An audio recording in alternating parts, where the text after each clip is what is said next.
He checks. Thank you.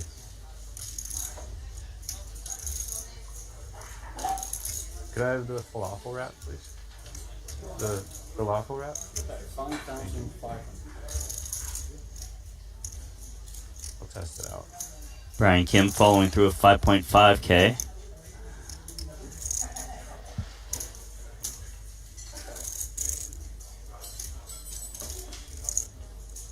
Similar board texture as last spot when he was holding the King 9 against Brian Kim. Of course, different positions. If an ace comes off here, he's going to be sick. Granted, it's the big blind, but... Ace of spades, one time. Just for max deja vu factor. Yeah. One remnants. There we go. Come on. Not quite. Jack pairs on the turn. Kim's fours are going to be a little less proud after being check called. It's a great card for Artem because Kim is not expected to raise pre-bet flop with a lot of Jack X, so this will often just check through.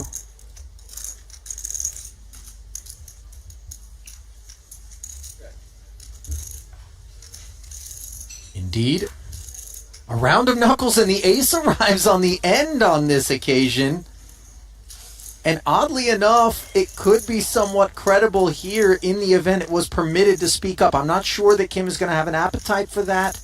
Hearts have arrived, but let us defer. Action on Shaganov. Will he come with maybe a blocky something into 29? He shouldn't, because it opens the door for his opponent to make a raise and... Oh, you think? Okay, time card come in.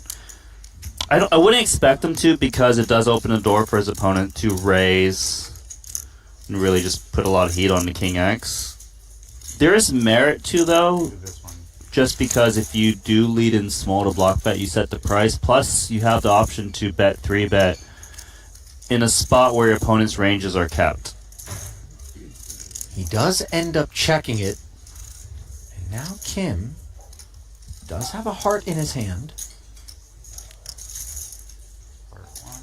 I think Brian takes this showdown a lot just because 9-10. he still beats 10, those. 8, 8, yes. 9 stuff on his mind. Plus, it's hard for him to get a better hand to fold. His opponent can check raise him a lot too. I guess he is going to fire it. Yeah, someone just sent it to me. 22,000. Now Shaganov laid it down the first time. Different circumstances. But equally ugly is the presence of an ace and 3 hearts out there. He does have the 10 of hearts. But as played, remember, this was a limp from the small blind, raise out of BK. A follow-through of 5,500, which Shaganov check called. It went check on the turn, and this time he's curious and will be rewarded for that curiosity as he hauls in a 73K pot from the chip leader. Nicely played. With that hiccup, Kim will slip down the leaderboard. Petrangelo, just shy of 500K, your leader, and Chuck Chu in second. Is that not possible? That seems very possible. All of that sort of information, of course, is available to those of you who are streaming us live, whom we welcome, on the Triton Poker Plus app, available for download, free of charge, App Store, Google Play Store, whatever your heart desires. It's not like Jax is like a good call. You can stream our coverage through the app itself. But a welcome to all of you, whether you're using that platform, YouTube, or Twitch. We see you in the chat. We appreciate your support. If you are out there on YouTube, however, specifically, give us a like and give us a subscribe. It certainly helps us to continue to provide you with the very finest in streaming poker entertainment. Petrangelo up front, Ducklings, 4,500, and Chuck with Ace Jack. You're not surprised by this, are you? Only a little bit, just because he has been happy taking flops in position, but we know that Chuck is the type of guy that has many gears, and now he's going more aggressive pre. Do like it. It's the type of hand where 3-betting is quite advantageous. For now, though, deuces, deep stacks. Can always go set mining, which he is going to try.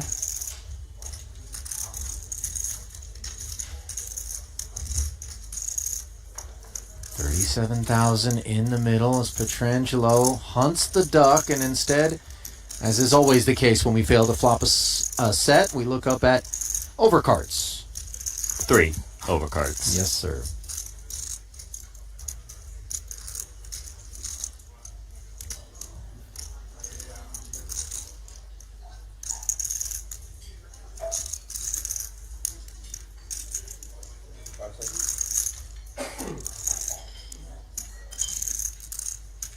Oh, hang on a second. This is going against the grain. Yeah, he's got a curveball himself. A lot of times you check and you check call and overcard comes, your opponent bets, and you just check fold.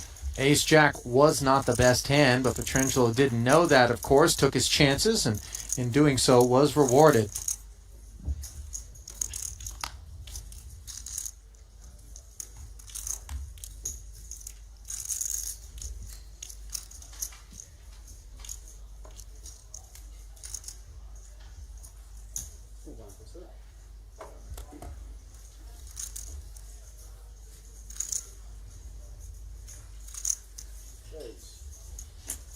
$4,500. Fold, fold.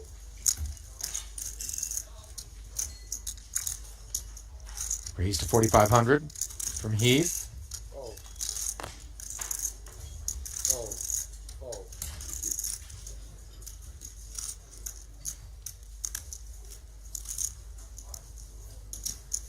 Offsuit King 9 in the big. It is an undergun open. Petrangelo happy with his post flop abilities. Will be taking a flop.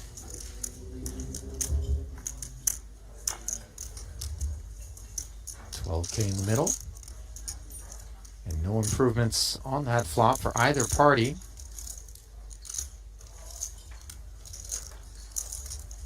Ben does have the ace of clubs, which blocks a decent amount of the continues from the big line on this very dry texture.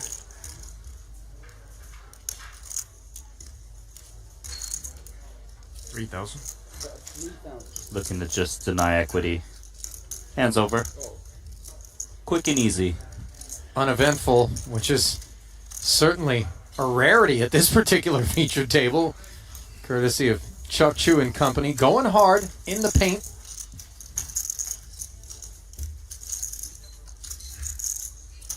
Love to see it. I feel guilty at times when I sort of revel in lineups that if you're out there you may not be quite as excited about, but in terms of just watching the best around ply their craft, there is no better place to take any table out of any given tournament.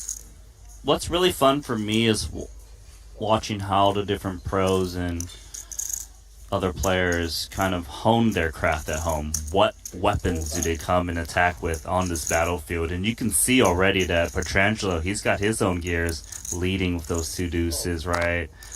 Sizing up in spots to get Martirosian to splash in chips with the two jacks. And speaking of Martirosian, he's back at this table with a re-entry. I would imagine he isn't thrilled. This is the table that he drew once more. He's playing a 50K, everyone else a 25K at the moment. Yeah, fair points. Suited queen for Heath, who's been slowly bleeding ever since losing that pot to Chuck.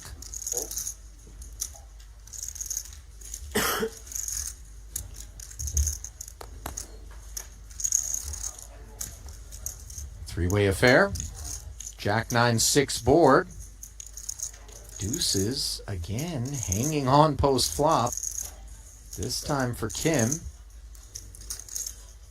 He's got two checks in front of him.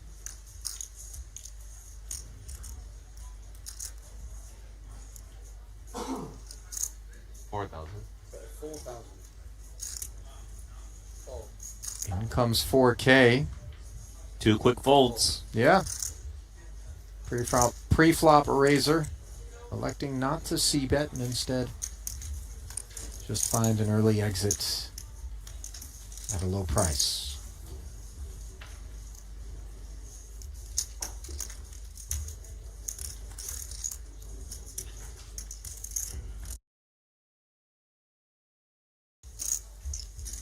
If this feature table, the first of so many that we'll be bringing you across 14 events, 2 weeks of Triton Super High Roller Series action, is any indication of what we can come to expect, Randy, we're going to have ourselves a little bit of a doozy here at Maestral. Fold. Fold. Fold. Fold. Nothing exciting You have developing until we get down to the small I blind of Ben understand Heath. Thanks. An ace. Yeah, that's fine. Thanks. Seeks a count from the big. Fold.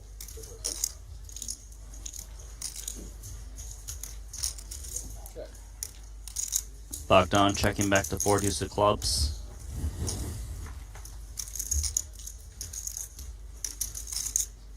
Queen, queen, 3.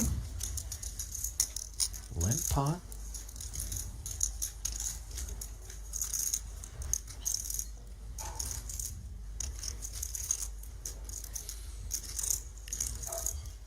Blind versus blind. Ace high. 2,000. Likes this kind of texture. Takes a little stab and is immediately rewarded. You know, I was perusing the Triton Poker Plus app, and Bogdan, did you know he's played multiple Triton stops but only plays PLO? Has not played a single no-limit event until today. You know, it's funny because as I went through earlier Bogdan's player profile on that Triton Poker Plus app, I don't believe that that is what struck me. It's the fact that he has yet to cash. But when you consider that he's never played 2-card, this could get very interesting. Now, it's not to say that he's never played Hold'em. Of course. Never played 2-card at a Triton. But we don't have data points on him out here in these fields, and as such, neither do any of these other players in terms of here at a Triton. Raise. 85,000. Perhaps beyond our borders, some exchanges and encounters, but unclear.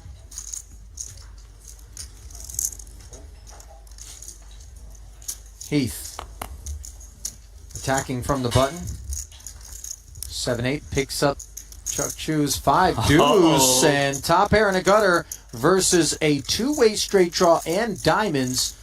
Buckle up. This is exciting, especially against these two gladiators who've just been swinging at each other over and over. Ben Heath is the pre-flop raiser, but remember, Chuck Chu's the type of guy who has been leading flops, and here he comes once again into Heath with this monster draw. These two characters morphing the oval more into an octagon. Chuck leading more against the green posture. Somewhat similar texture as before when Heath had 2 9s against the 8-5.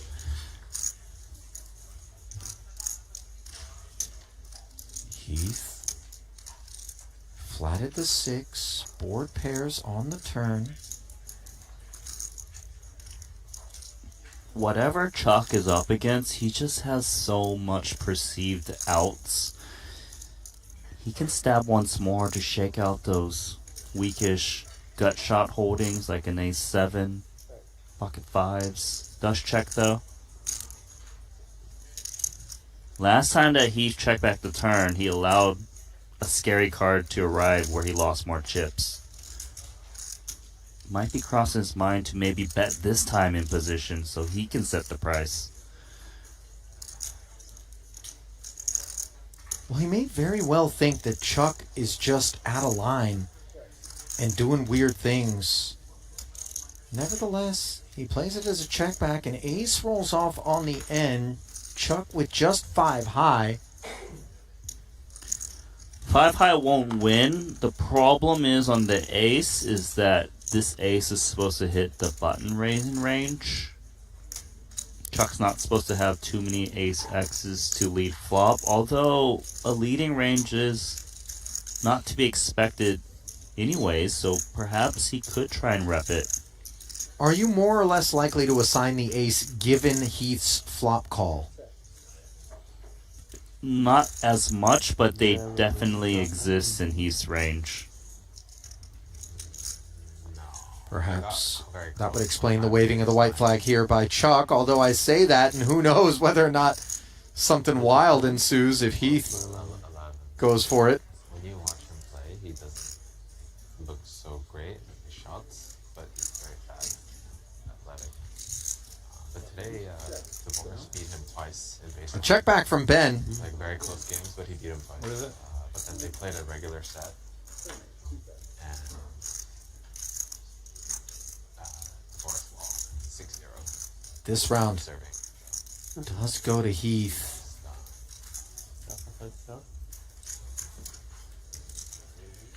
I think yours is actually better. Your first serve could be better. Definitely a theme But it's like emerging here in the 25K GG Millions between those two warriors. it's kind of like mine, a little bit better though. A lot better maybe actually.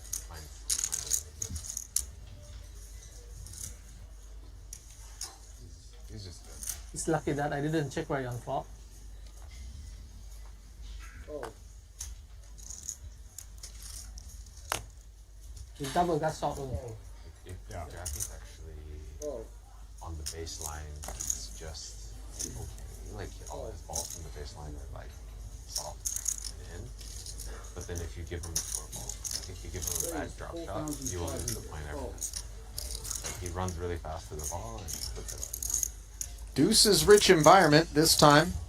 The Ducks landing on Capitan's Pond. Makes it 4,500 to go. Shaganov, ace 10 in the big. Happy to defend.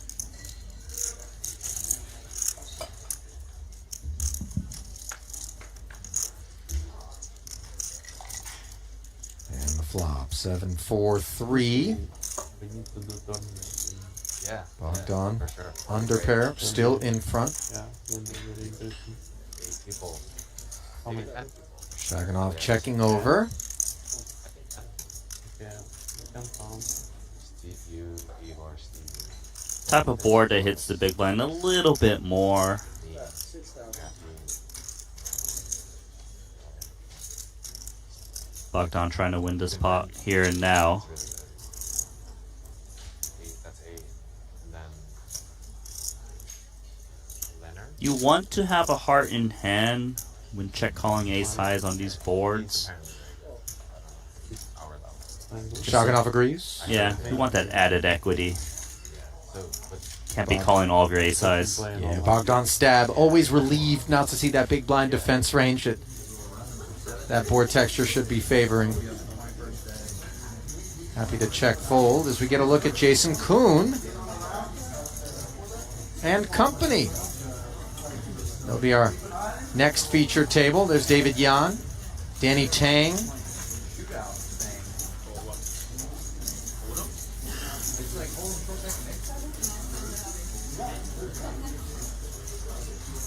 Believe that's Mustafov. Correct? Do you remember that hand with Patrick and Mustafov at that final table, three-handed, where Patrick called him down? Yeah, the Pair of dude. deuces. That was the man. That's a Try to legendary bluff him. hand. If you haven't watched that particular hand that Patrick burned through many time banks on, look it up. So It was from our Triton Super High Roller Series in North Cyprus. One of three and then you just keep in playing. short order that we paid a visit to. I don't remember which one of them specifically it was. We had a warm-up and then 2 full-scale festivals So you could be post-COVID, upside but down. You know that what was a upside pot down that is? really took the air out of the room, certainly out of the booth. Yeah. When you can lose when you win. Hero the call tournament. by Antonius.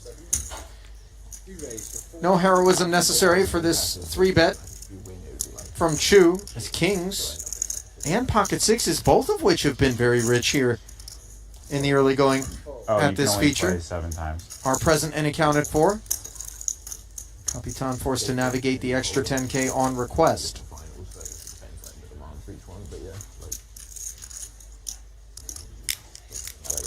They should have just done 25K. I guess it could be close, but you play 6 times. You get like 30 price. Does make the call. To the flop we go. Upside down. 6 free, 10 high. Never heard upside down. I have. Would appear to be a good flop for the 2 6s, but it's actually going to get him into some trouble. Yeah. You can get Why is that, upside down Randy? on, Well, machine. you're going to put your opponent on 2 overcards, and this is just a really safe That's flop. right, I Plus, you also heard see it. that little bit of backdoor was a wheel bad where one. you can really win a nice pot that drops off 3-4, turn in river. Doyle saying it about Schomburg, Trying to catch an ace in a bad spot. where they're like, "Oh, where's Ralph?" And they're like, "Ah, he's upside down over at the Tropicana." 8,500 C-bet.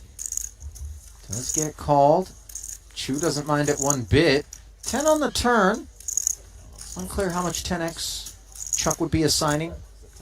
As played. It's a nasty card just because you do lose to 10x. Like a pie go bonus. It may be Gets stuck in. worrisome to try to get turn and river bets in. For 10x can certainly be in both players' range. A lot of people. Hard to say at what frequency.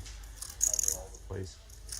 So they had like when they would shop it, and this guy was one of the only guys that was just like Second check. didn't even put in any bets, and he just won. 45,000.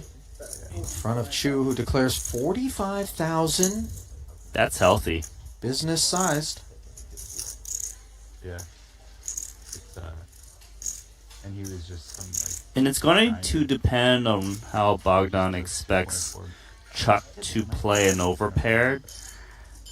Like, would he still go near full pot on the 10? If he discounts it, he might make this call, which he does, feeling like, look, you either got like some club draw, 2 I think overcards, that's like he did. or nothing. Thank you. So another 90K. Into the middle, and it's kings full on the end for Chu, who no longer needs to fear a 10. Not that there was that much concern about it anyways. But the king, of course, is a great card from. In case he's up against a 10, he could really just get the whole stack. He might ask for all, just praying that 155. situation exists. 155, an over bet, and a chunky quotient of this 206 back for Bogdan.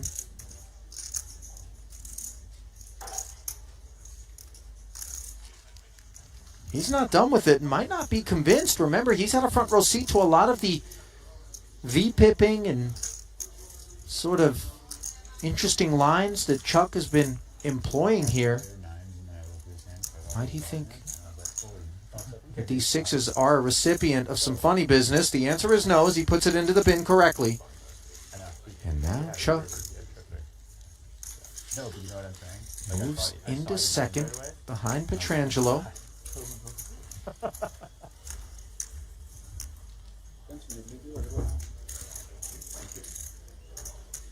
Just the way Chuck's been playing has allowed him to get so much value that other players unable to get. People are just looking him up like he's really being a force to be reckoned with. He runs 7th overall in the field, and it's one of his countrymen, Tony Trong, who was at the very top of the overall leaderboard. Elsewhere in the room, as you see our chip counts here, brought to you by sportsbet.io. Blinds, 1K, 2K with the 2K Annie. Ben Heath, 82 bigs, the bottom of this particular leaderboard. Not quite the shortest stack in the room. That belongs to your good friend from Taiwan, James Chen, who has just 66,000 in front of him. Elsewhere in the field, a field which is 74 players deep at present. Yeah, so like they cooked all the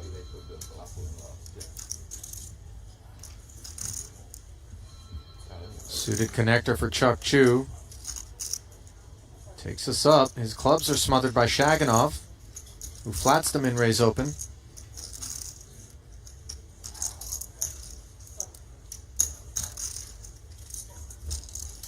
Three deuce, giving us a look.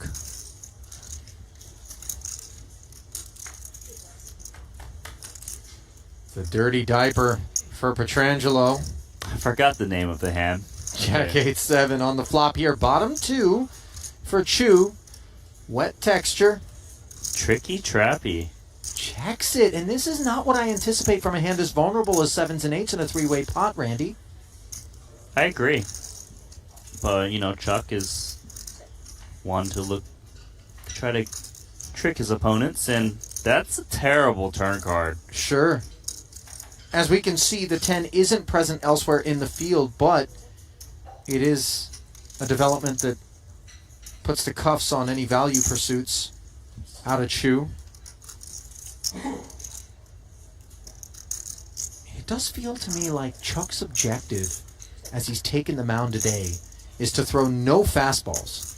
Knuckleball, curveball, slider, no pitches straight down the plate. And now on the river, after a second round of checks, the 10 puts the straight on board. Board which everyone plays. It is reasonable for Chuck to have a queen in this spot if he wants to try and steal what's in the middle and not share.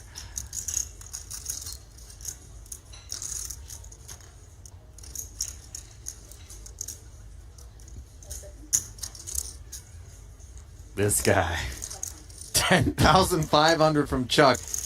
I mean, confirmed. He's just looking to make people's hair turn white out here today. I would not like playing against Chuck. He's just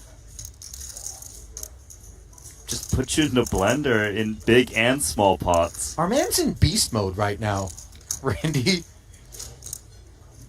And one could see his pre-flop raise having plenty of Queen X's played. Look at him, out so fast too. They're like so convinced he's got the queen. Not even a little grin, by the way, as he steals this one. This is the best I've seen Chuck Chu play. Not close. Wow. That's not a reflection of somehow, you know, a lack of quality play from him prior, but it is very clear. The last time that I can remember between festivals observing this sort of uptick in, you know, intensity and drive was when we christened Suvarna Santosh 2.0. Mm-hmm. It's not easy playing against the best deep stack, and Chuck Chu is just getting in there. 8-6 offsuit, oh my. Let's go. He's feeling it. And listen, anybody at this table recognizes that we're seeing a man who's V-pipping at a level that isn't supposed to be just good hands. He's getting out there, and he hasn't gotten a showdown with all of them, as we just saw, but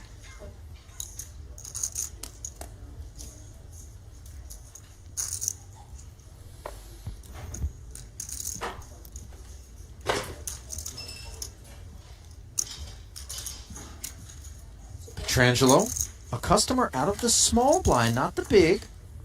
4,500 ahead to the Jack 9-5 board. Nicky P's second pair wrapped around that Jack of clubs nicely. Knuckles over to the gut shot.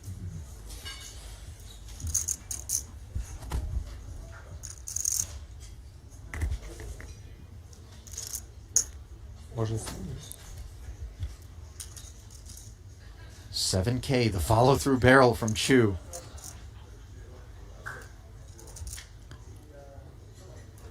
Well, Nick's got middle pair. Backdoor clubs.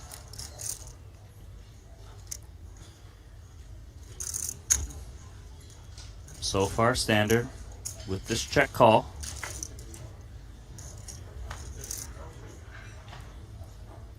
Turn puts a pair on Chu's plate. The hands he beats are Queen 10, King 10, and King Queen. Shouldn't expect a jack to fold. There's not as many 9Xs in the small blind flatting range. I like to check. And now Petrangelo upgrades to queens and nines.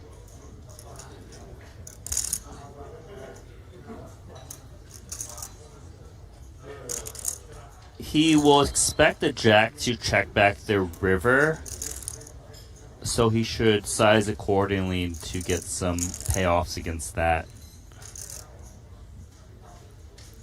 The only reason to check is if you feel that Chukchu is very light and will try and represent the overcard to the board.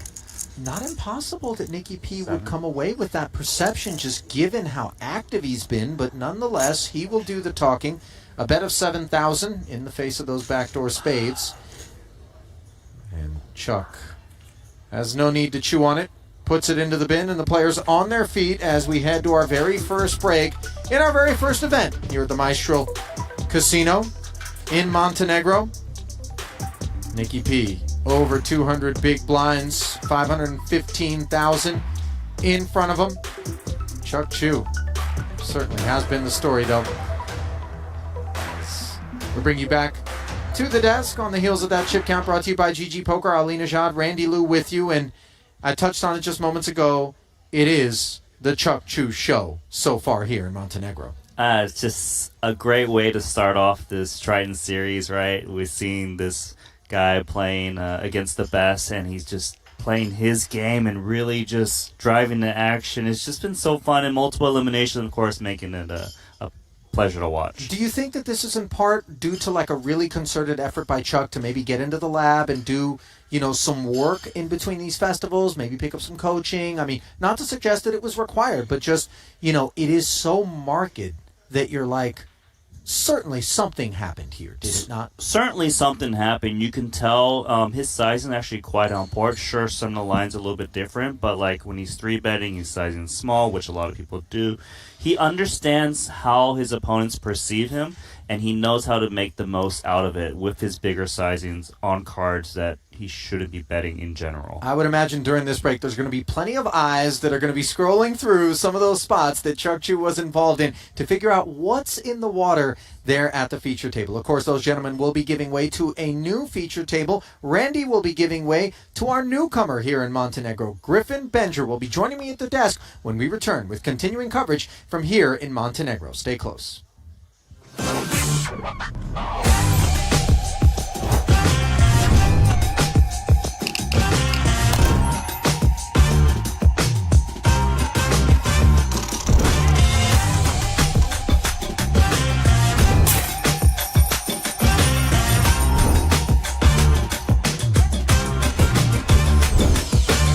Want a $50 Global Millions ticket on top of the full GG Poker welcome bonus?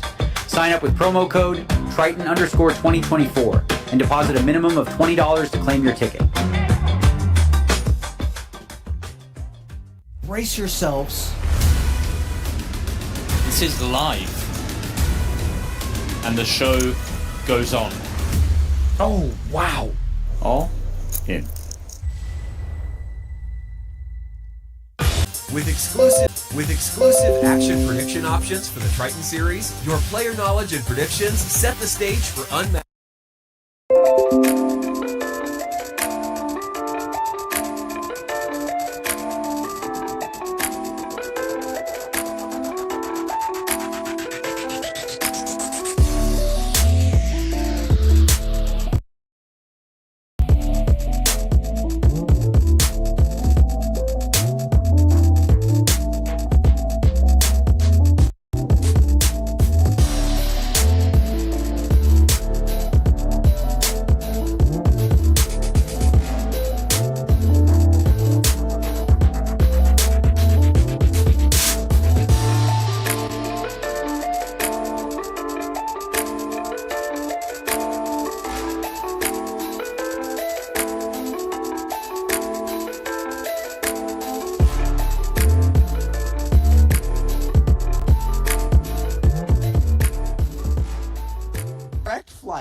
Shout out to Riga Airport baggage handling company Havash, whatever that was.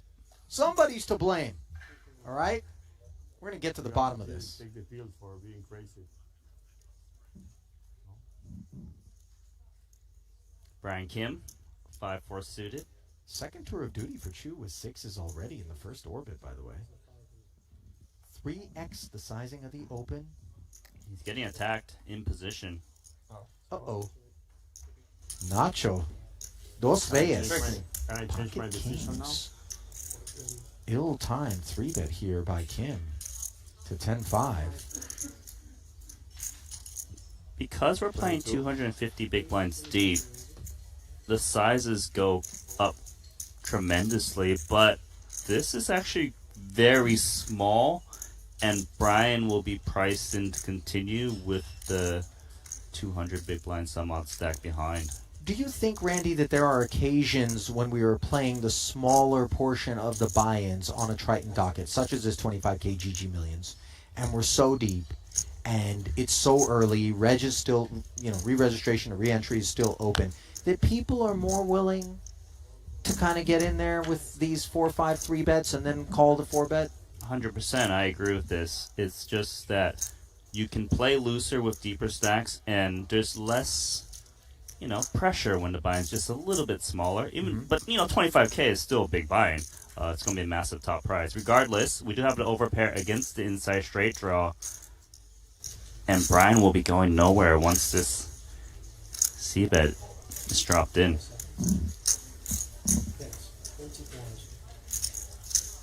Just to put a button on your point, oftentimes we do grow a little bit desensitized with respect to just the magnitude in terms of raw number for an event such as this, which is small by Triton standards, but still big by most anybody else's.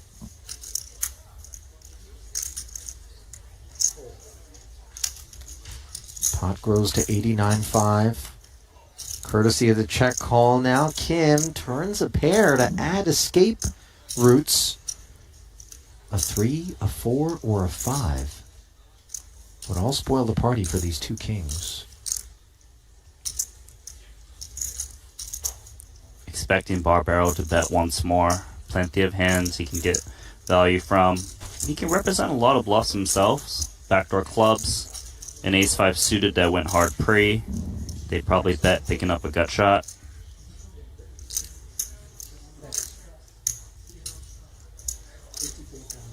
$54,000 the sizing. And because Nacho can have all of those types of semi-bluffs on the turn, and the fact that Brian Kim might have the best hand, and if he doesn't, he still has 20% equity, as you can see, won't be folding.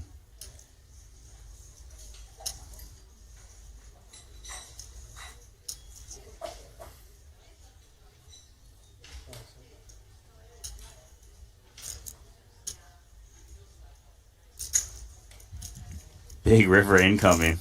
108,000 in added chips. Slide into the middle and trip fours. Runner. This is drama for Barbaro incoming, Randy. He's got to hit the rebuy desk really soon, because there's no chance that Barbaro does not lose his stack on this run out. The 4 is so disguised. Sub 1 SPR, 158K back. He might think he needs to size down from there in order to retain the Jack X, 6X. I think he just goes for all of it, to be honest. It just makes your hand look like a bluff more to try to get hero called by like an ace jack, pocket queens. Well, if he does say all in, he's going to get beaten into this pot.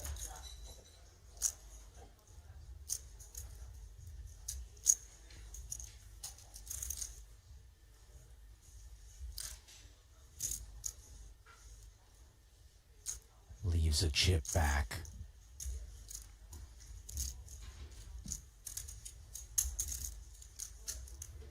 Say goodbye to 157K at a minimum. Go ahead, bless. Nachos actually thinks he's up against jacks, I'm sure. Disgusted. 5-4. Got him.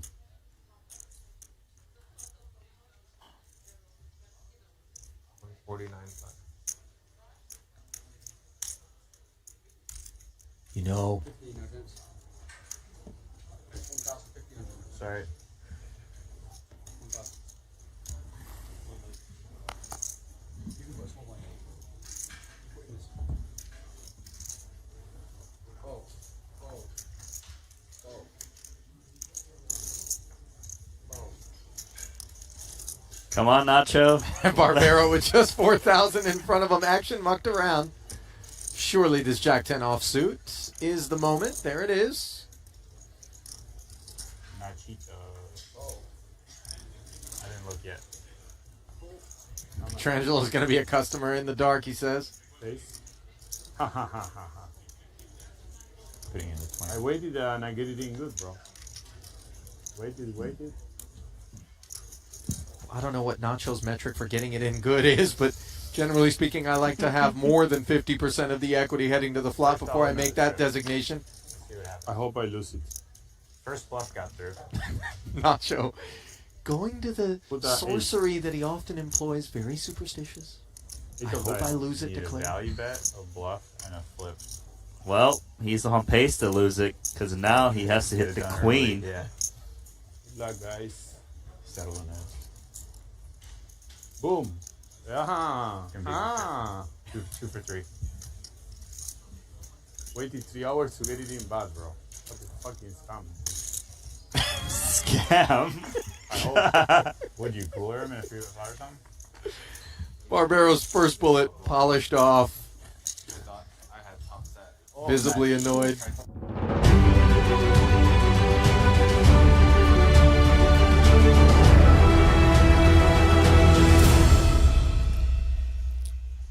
And welcome back to the Maestral Casino here in the beautiful Adriatic Sea coastal nation of Montenegro. Ali Najad alongside none other than Griffin Benjer, who we're breaking in here at the desk for the first time. Coverage of the 25K GG Millions will continue in just a moment. But before we get to that, Griffin, welcome first and foremost to the booth, to Triton. My first question for you, of course, is how are you getting on? What are your impressions? You've watched this, you've streamed it, but now you're here.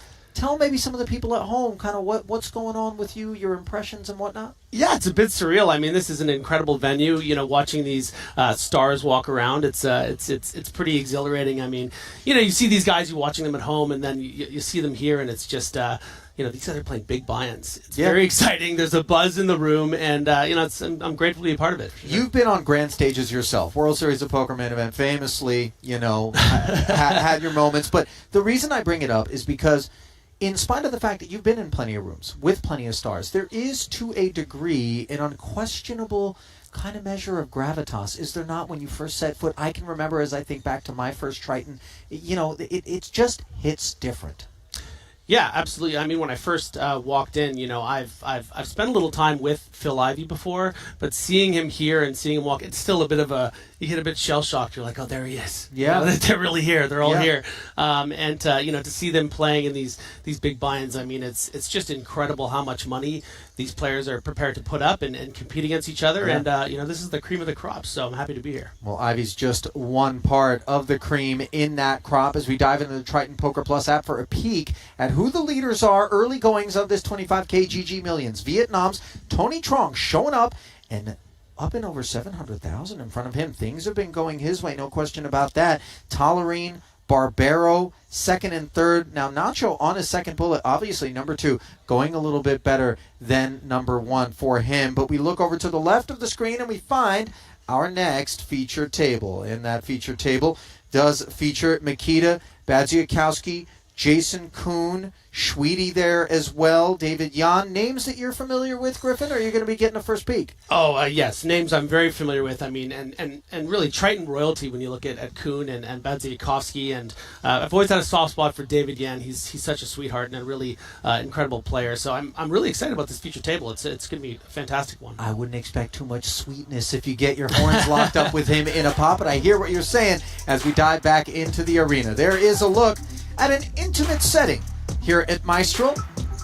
25K GG Millions action raging on. There's Morton Klein, Justin Saliba, seeing some less familiar faces as well.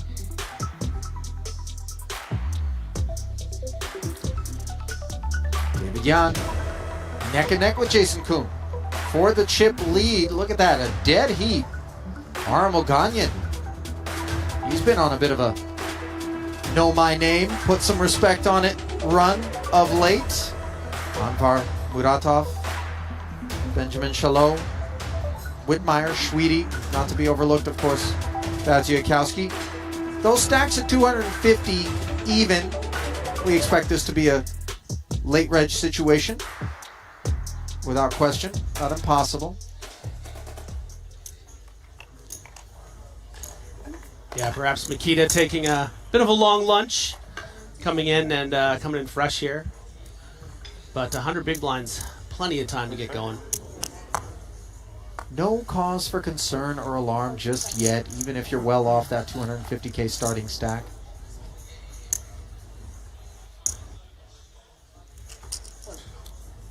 Muratov lays down. There is Oganyan. He paid us a visit out in Jeju.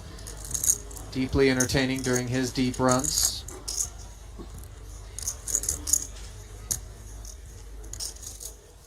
Did you came on your own? No family? Well, I came by myself, but my family just landed, so they're all here. Got a house a few minutes away. I'm super pumped about that. I'm not trying this one alone. 19. Bianca and Boski? Yeah. Yeah. Not the worst place to bring the family. Beautiful Montenegro. Yeah, no question about it. Not the worst hand with which to 3-bet. Schweedy deciding to take it to 19,000 and managing to shed the hijack open of Aram early. Nicholas playing under the Lebanese banner, 761,000 plus in career Triton earnings. Last time we got a peek at him was Cyprus 2023. In fact, this is the first Triton that he has been to outside of the Merit Poker Complex in Cyprus. He had 2 FTs for both of his caches, one of which, by the way, was the 25K GG Super Millions. And he finished second in that one for 636K, so he knows a thing or two about getting where one wants to get in this particular event.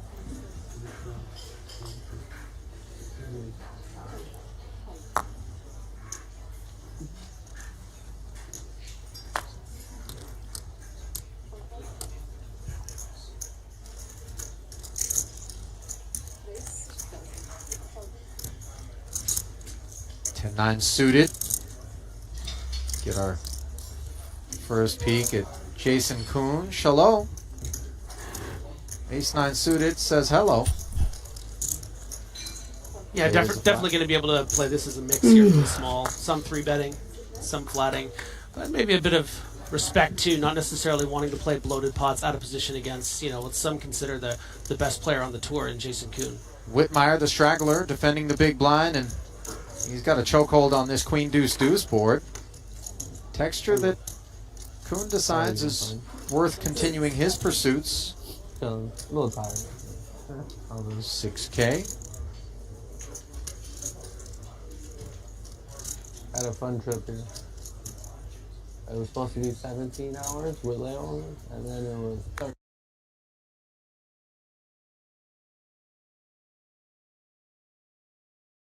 Yeah, Jason's not going to have big designs for this hand.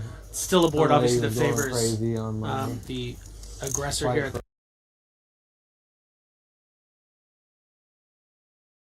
Cut off, but he's got one of the worst hands you can really have going to this board. No diamond to speak of, and once he sees 2 players interested, I can imagine he's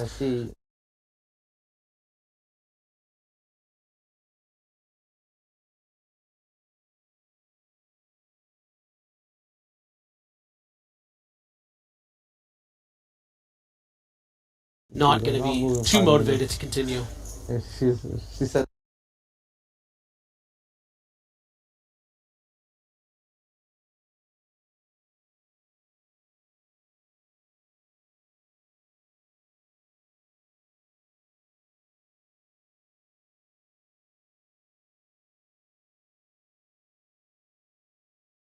Well, newfound motivations certainly will present themselves to the Frenchman Chalot, who binks an ace. The reward.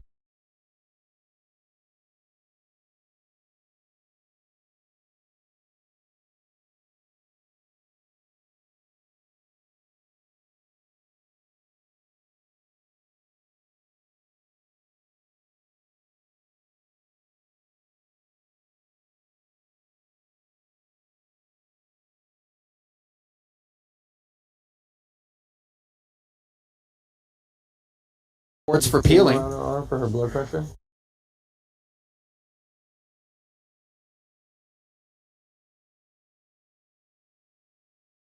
Immediate Like, are you okay?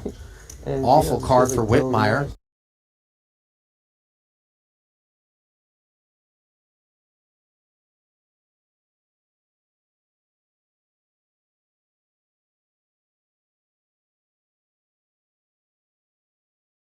She's like, yes, Checks I'm a doctor, I'm fine. once more. And then- Kuhn happy to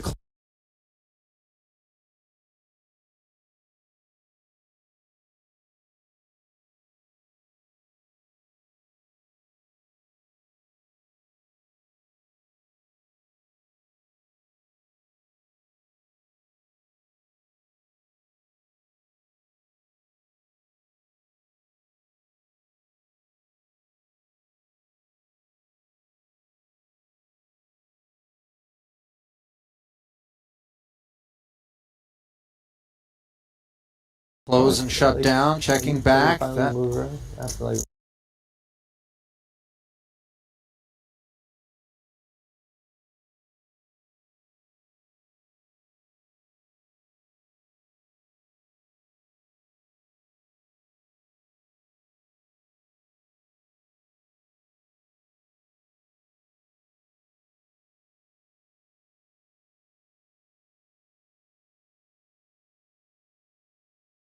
brings a 7 on the end. like,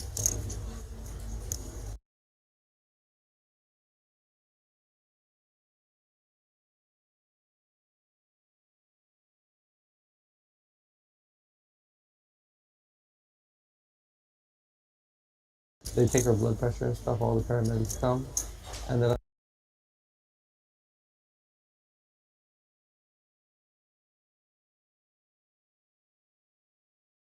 like, yeah, you can't be on the plane. So then she like comes back to her.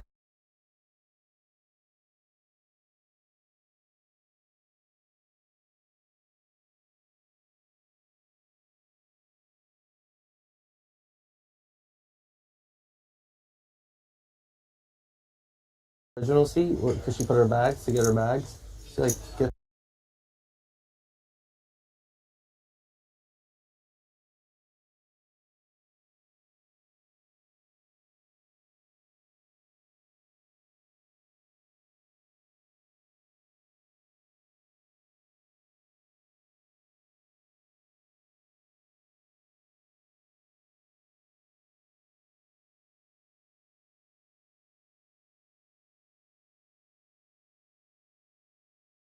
the bag and like kind of drops it on the lady that like told her to move.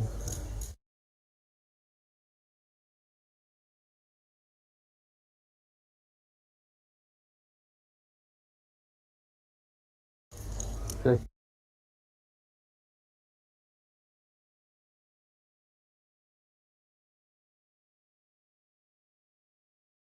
throws it on her. Like not hard, but like a little bit. Like you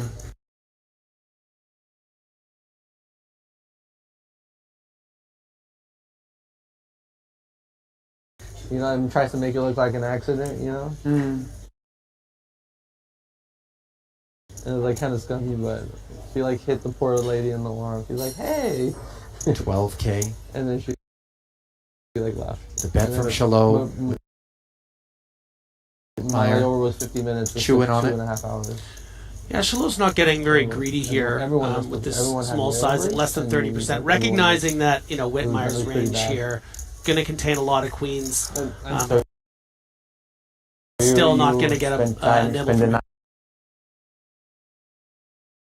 Night There. in Vienna or what? Yeah, I just got a hotel across the street, $200. And good lay down I there. was supposed to fly out 10 a.m. Nice bit of discipline.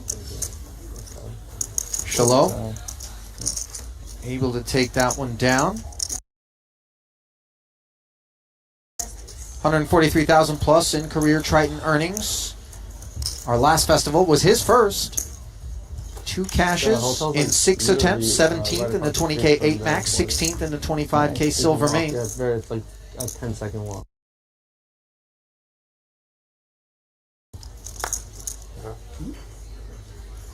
Still in the relative infancy of his Triton journey is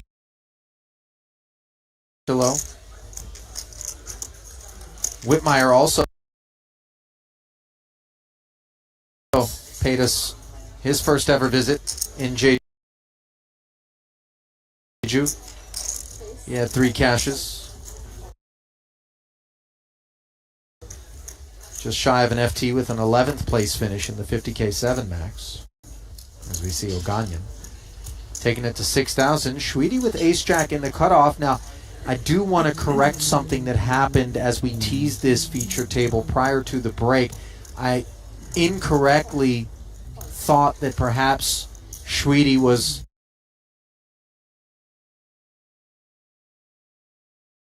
Fahreddin Mustafov. I'm verifying with producer James that I'll be excused for that, but obviously out of respect we correct the record as Shweety plays the ace-jack as a flat. We knew you'd make a mistake eventually. Yeah, right? I'm human. King 9-6. Neither player hits the board here. See how fond Oganyan is of added exploits. Does interact with that 6 of spades. Decides to pump the brakes. Opening for Shweety. He's happy to check back and take a peek at the turn, which now puts a 2-way straight draw on Oganyan's stovetop. Yeah, advantage for the American, not just with that equity, but having the lead, having so many reasons now to continue and going to be able to fold out a lot of the hands like the ones Nicholas has, even the ace-10s that have picked up some straight draw equity. I think that, you know, a big bet here is going to do a lot of damage. 14,000 into 18. Qualifying sizing.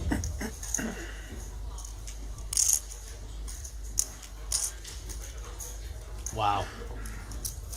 Shweety, unconvinced, makes this call, and that wow is certainly well earned. A board pairing king, uncomplicated texture. And yeah, this is a very, very advanced understanding of texture and range here from Shweety. I mean, just understanding, especially with this big sizing, having checked the flop, this is often going to be a lot of turned equity for a ram, and that's exactly what it is. You know, whether it's a hand like a 5-4, you know, maybe not the one that I think Nicholas would be thinking of, but something like a Queen 10.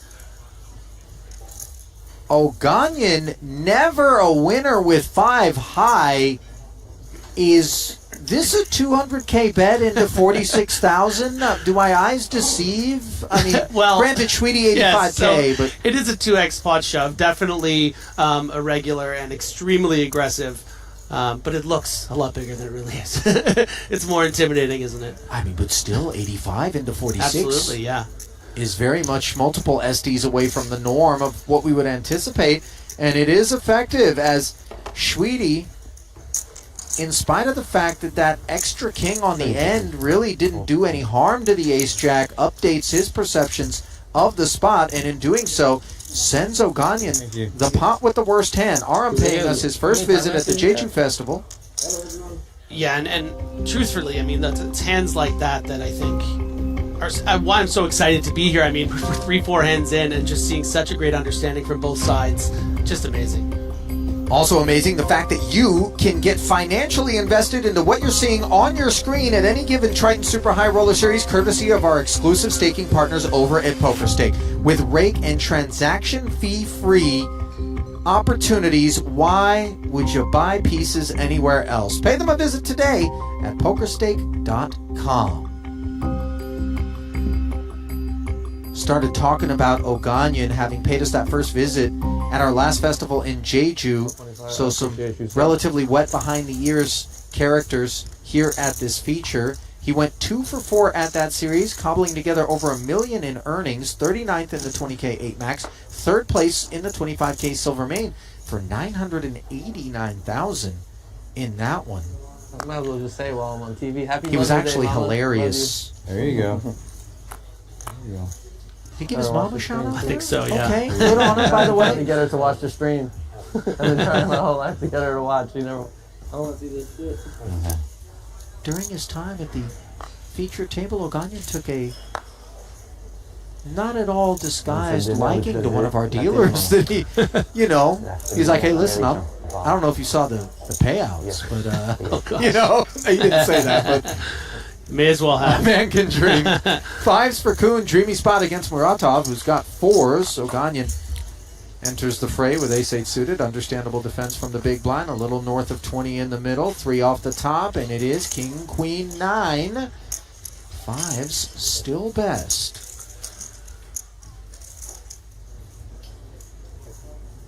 Predictable checks in front of Jason. What kind of appetite will he have? Yeah, and speaking to the success that Oganyan had at the last stop, I think anyone who, first time you go anywhere to any sort of poker stop, to have, a little bit of success early on, to get, to start the ground running, I think it's so important. But it's compounded even more when the average buy-in for the tournaments are 50K or, could get up to 100, 200K. So for Aram, I think that was a good example of what that confidence might be doing for him. Just at such an advanced bluff against a really, really tough, frankly, a sticky opponent that I've played a bit with in the past in Nicholas. So just really, really impressive stuff. Another round of knuckles in front of these nickels. Nice. Didn't even really mean to go there. 4-liner on the board, 2-tone texture. Is Jason going to try to rep the 10? The answer is no. 4 pairs on the river, and under normal circumstances, one of these other characters up against the opener would have some piece of this board. As we can see, not the case. Yeah. Quite irregular for three hands playing to a raised board to not have any piece of this this texture. But here we are, and Kuhn's going to win it unless someone takes a stab. And you know what? Anvar, right on cue, comes in firing, and that looks to be quite large, about pot-sized bet. This is Anvar's first ever Triton Festival and first ever event. Announcing himself and getting through That's what I get for Triton's playing most decorated. Jason Kuhn. Oh, you know why Who you told me bids it's the best Mother's Day? hand. I'm on 3-bet. I'm on 3-bet here. But a tinge of suspicion from Kuhn there. Maybe not quite the holding he's prepared to, but just sort of like, okay, I got my eye on you. For sure. Never afraid. I won't think about 3-betting. I had a 50-50 one. They're going to be logging data points Dead men. Suited. on the less familiar. What's that new 5-handed shootout tournament they're launching? I don't know what exactly it is. They said it was like, is it half no limit, half short deck, or do you pick between the two? I don't know. I don't care what the game is. Sounds like a Makita tournament. Half short deck. No, I think it's just people decide what they want to play. Like, whoever first person come, they want to play no limit, they play no limit. So is it like an actual Triton event, or is it just like for people that are bored? What's the deal? Yeah, I mean it's just a shutout, so probably not an official, No, maybe there is a trophy, maybe not. Okay.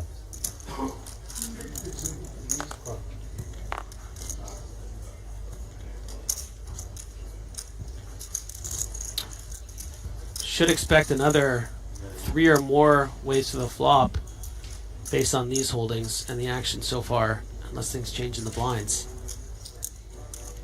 Oganyan was looking interested before we saw these queens pop up, and I think we're going to be hearing it from him pre-flop. So Kuhn's second straight open, this time the 7-8 of hearts. Those hearts are smothered by Whitmire, who flatted from the cutoff. Muratov, pocket 6s, joins the party, and of course Oganyan decides to call the guest list with a 3-bet to 41,000.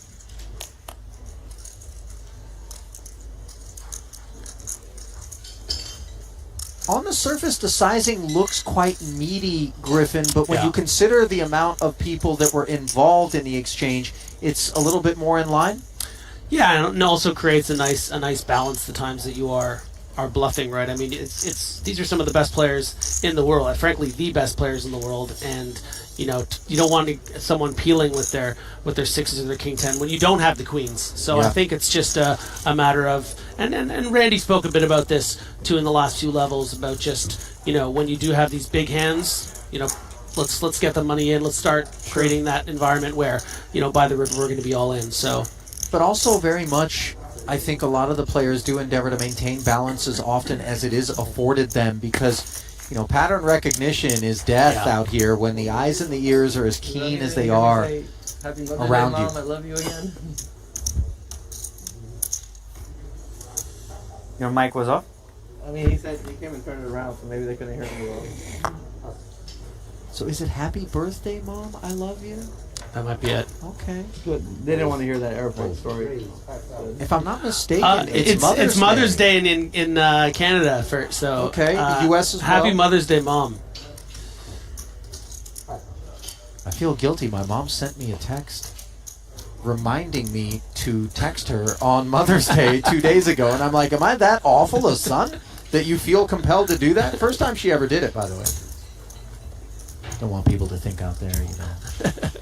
This Najat's all about Triton, huh? No other family? Not the case. Well, I got the double reminder from my girlfriend. It was my sister's birthday 2 days ago. So she hit me with, 3 days ago, don't forget. I'm Gotta tell your sister, too, I guess, now?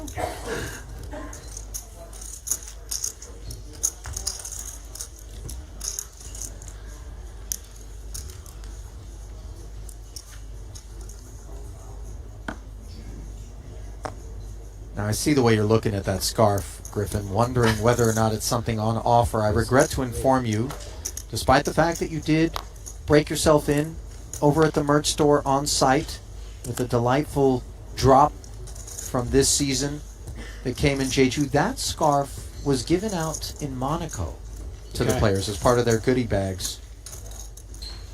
So you'll have to buy that on the gray market. Shalom, marketing pocket fours, 5K if you do. Kuhn says yes, happy with King Queen.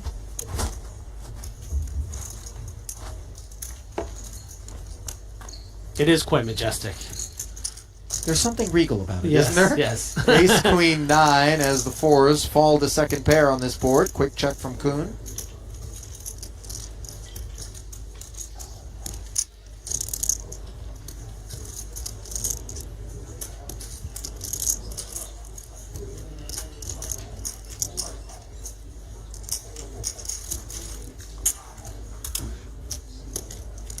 $5K follow through from the upfront opener.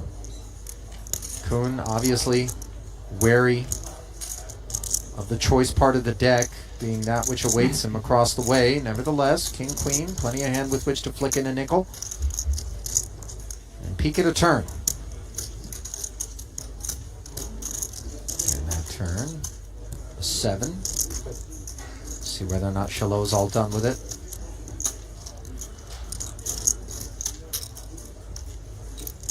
Yeah, such a significant range advantage here under the gun. But these players are going to be very aware of all of these things. I mean, is Kuhn even going to fold second pair on this turn? Does he feel he's, too high up in his range with something like King Queen? I mean, if you're going to fold, say, your King Jack and King 10 combos on this turn, but not fold your aces, does that mean I have to fold every Queen? Or is this one too good and I'd be folding too much? There's so many things going through the heads of these players. 30K. Yeah. Chalot not prepared to shut down here and really leaning on Jason. He's dressing him down a bit and bins a winner.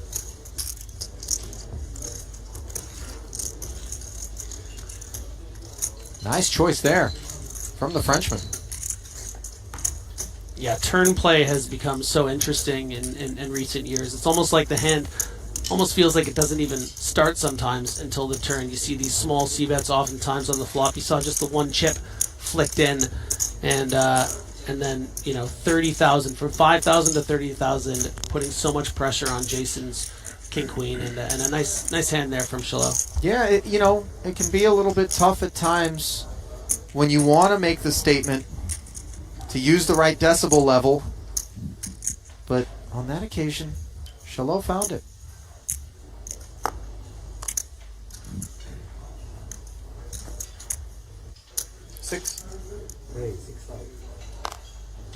Ace 9 suited now for Whitmire.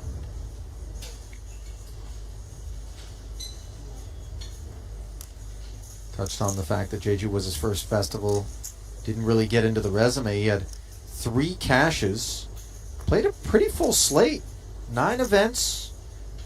Played the 100K main. Did not cash that one. 11th in the 50K 7 max. 25K GG Millions. 24th. 17th in the 30K 8 max. Running into Red Kings for Oganyan. Aram 3 bets to 21K. And you can see how quickly Mikita throws away that ace queen. Not even a consideration.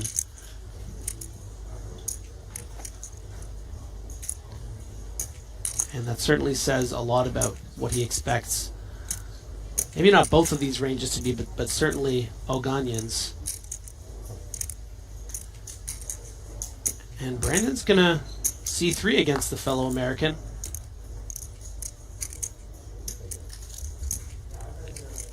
Certainly a bit on the looser side to an extent, but playing this deep, you can certainly take some liberties. If you're always folding hands this strong, then you're probably folding too much. So Brandon is prepared to see a flop, and so far, has reason to stick around. Yeah, second pair on this 10-9 deuce rainbow texture. Oganyan doesn't mind this at all. Brandon rates to lose some more. The lack of a spade on board obviously is unpleasant in terms of future prospects. Yeah, and this pot is going to get very big in a hurry. Oganyan doesn't size down and puts out, a good 12 big blinds. 32K. Approaching things meaningfully. Yeah. Are the Kings. And Whitmire using a time bank here. There aren't worlds in which it's appropriate to check fold, are there? I think that with a sizing like this, Brandon might respect the storytelling. 2/3 pot? That it's just like, if you do have an overpair here, you certainly can mix in some strong betting because you unblock all the pairs. You want to get all the money in against a 10x. You want to put pressure on a 9 to feel like they, maybe they're supposed to stick around. But yeah, I mean, it's interesting. You have to wonder what would have happened with smaller sizing, and that's why I think a lot of times in situations like that, with that kind of stack to pot ratio, you would see a smaller size. So, great instincts from Brandon, and maybe betting a bit too much on the flop. Hard to say. Well, perhaps it's that little bit too much that's what cost Oganyan a call, as Whitmire certainly isn't looking to fold 9s on a board such as that against the 3-betting range of Aram, but for some reason, something left him feeling like it was best to step away. Obviously wasn't drawing dead, but was behind. So we're seeing some snugness out of Brandon, perhaps a little bit more liberal sizing from Oganyan. There are those who are a little bit more surgical about their approach, a little bit more refrain, on display, and then there are those who are like, let's play big ones always. Right. And I think those guys in particular, certainly in my experience, are the ones that I'm less apt to kind of get out there with, because I know water always gets muddy. They're just dragging me into those spots. And Whitmire, perhaps the poker gods immediately rewarding him for that good fold. 2 red aces in the face of an open under the gun from Muratov's King-Queen suited. I went to London for 3 days. But not the most desirable seat in a lot of ways. This is not often going to be particularly loose, especially against the under the gun range. This is going to be pretty linear a lot of the time. Certainly, sometimes players will mix in some free bets with some, let's say, one high card, one low card suited, or something like that. But not really, at this stage of the tournament. So Anvar is going to be aware of that and play this very cautiously. I think King Queen off probably would have gone in the muck, but King Queen suited maybe a bit too good. The sizing, not too out of control. So we'll take a flop. You're saying Mayfair? Yeah. 43-5. It's a ridiculous area. In the middle, and mercifully for How much Anvar, does a private flight cost? no In king, Vegas no to, queen. to your family? On the flop. How much does it cost?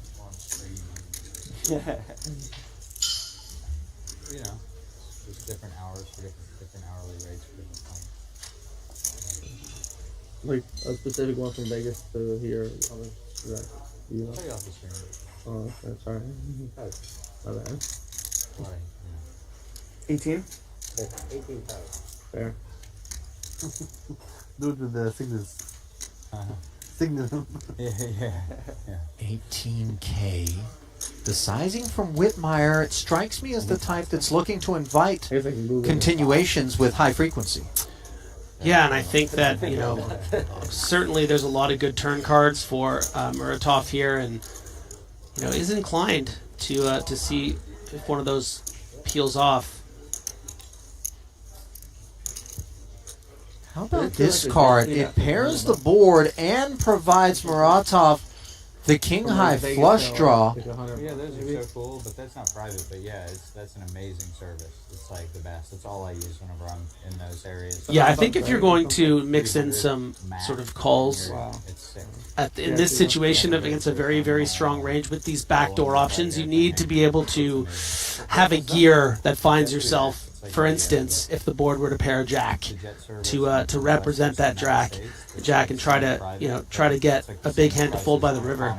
Look at Whitmire playing it as a check. Now, I can't imagine that this is too heavily attached to fear of the jack. Or is it? Yeah, it's like $300. Yeah, I mean that's part of it right here, right? We do see Anvar now electing to represent that jack. 40K into 80 half pot. Yeah, and then Brandon, assuming a call here, will have just 100 back. Or Like an international, no, like 20. like 20 people? Okay. Certainly no designs, I don't think, to fold this turn with the aces, of course. I mean, And it was like old. if Anvar has this, he also has 9-10 of spades and all these other sort of draws. Whether Brandon will find a fold or whether... That's big. It's like, Hello, aces full. Just in case Whitmire truly was concerned about some Jack X combos that would have opened up front and then called the 3-bet, he no longer needs to worry. And now he's praying that Muratov has a jack. Of course, as we can see, it was on the come that Anvar fired, hoping perhaps to shed an array of holdings out of Whitmire. fuel is probably like $8,000, and they're selling 300 a ticket, and they fill like 50 seats. I mean, it's a pretty nice little hour to sit out. So a little block bet from Brandon.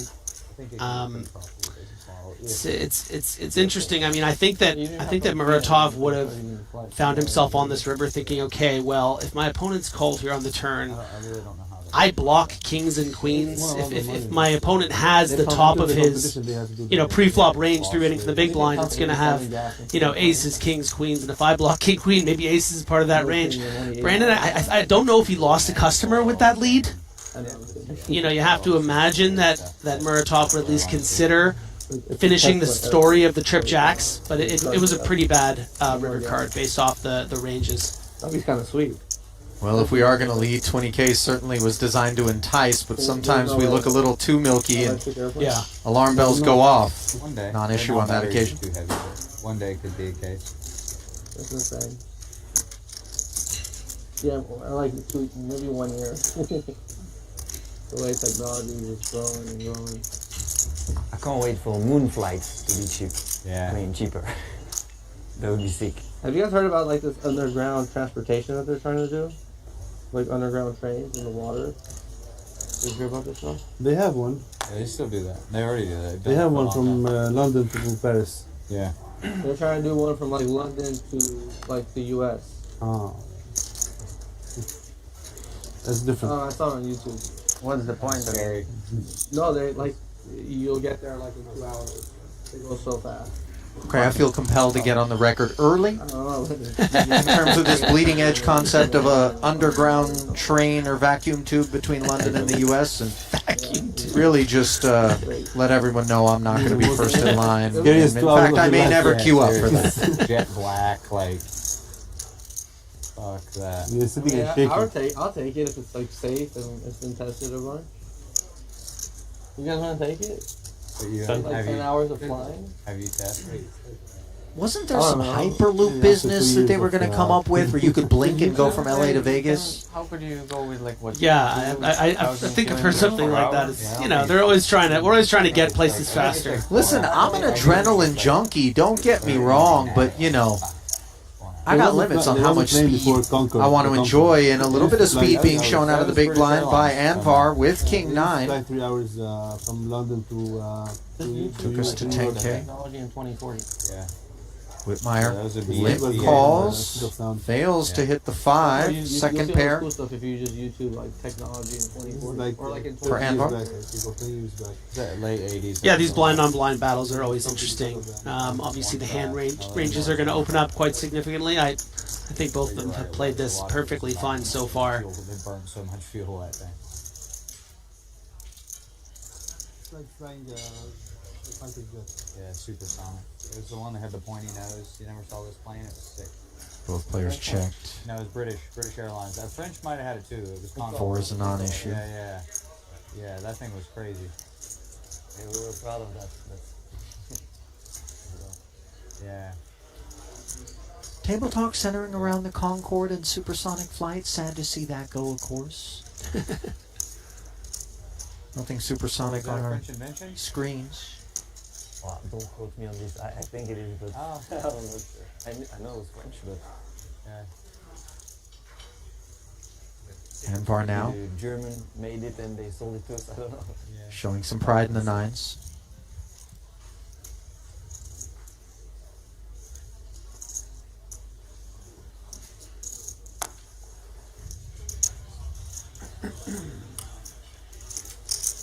Do you live in France?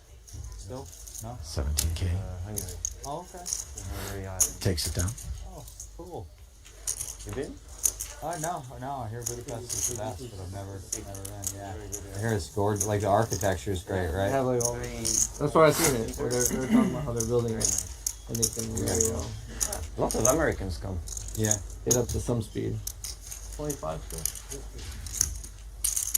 Well, as long as travel's the topic, Griffin, you actually came in from Madrid, which is Yes. where I actually joined the Triton Super High Roller Series. Granted, the 2019 pre-COVID, the Triton Million I think popped back in to the day cover I that, came but close, I never wonderful practiced city. How to do them. Beautiful. I might be able to do them, but I never really In a lot of practiced. ways, it felt like some best kept secret. I mean, it was one of It's the like best more of a cities I've ever skill, you know, visited. just kinda It's like balance. Spent a lot of time with my friend and his new family. I recently had a son, so we did a lot Really of cool. kid-like activities. Went to see Mundo Pixar, which is like the Pixar world. Yeah. Really? Went to a massive ball pit at an art Yeah, I love museum. this brand. Went I to mean, I the probably Warner do Park, Olympic like races Warner and Brothers. stuff I mean, for running, but it's nice. all just for speed and power.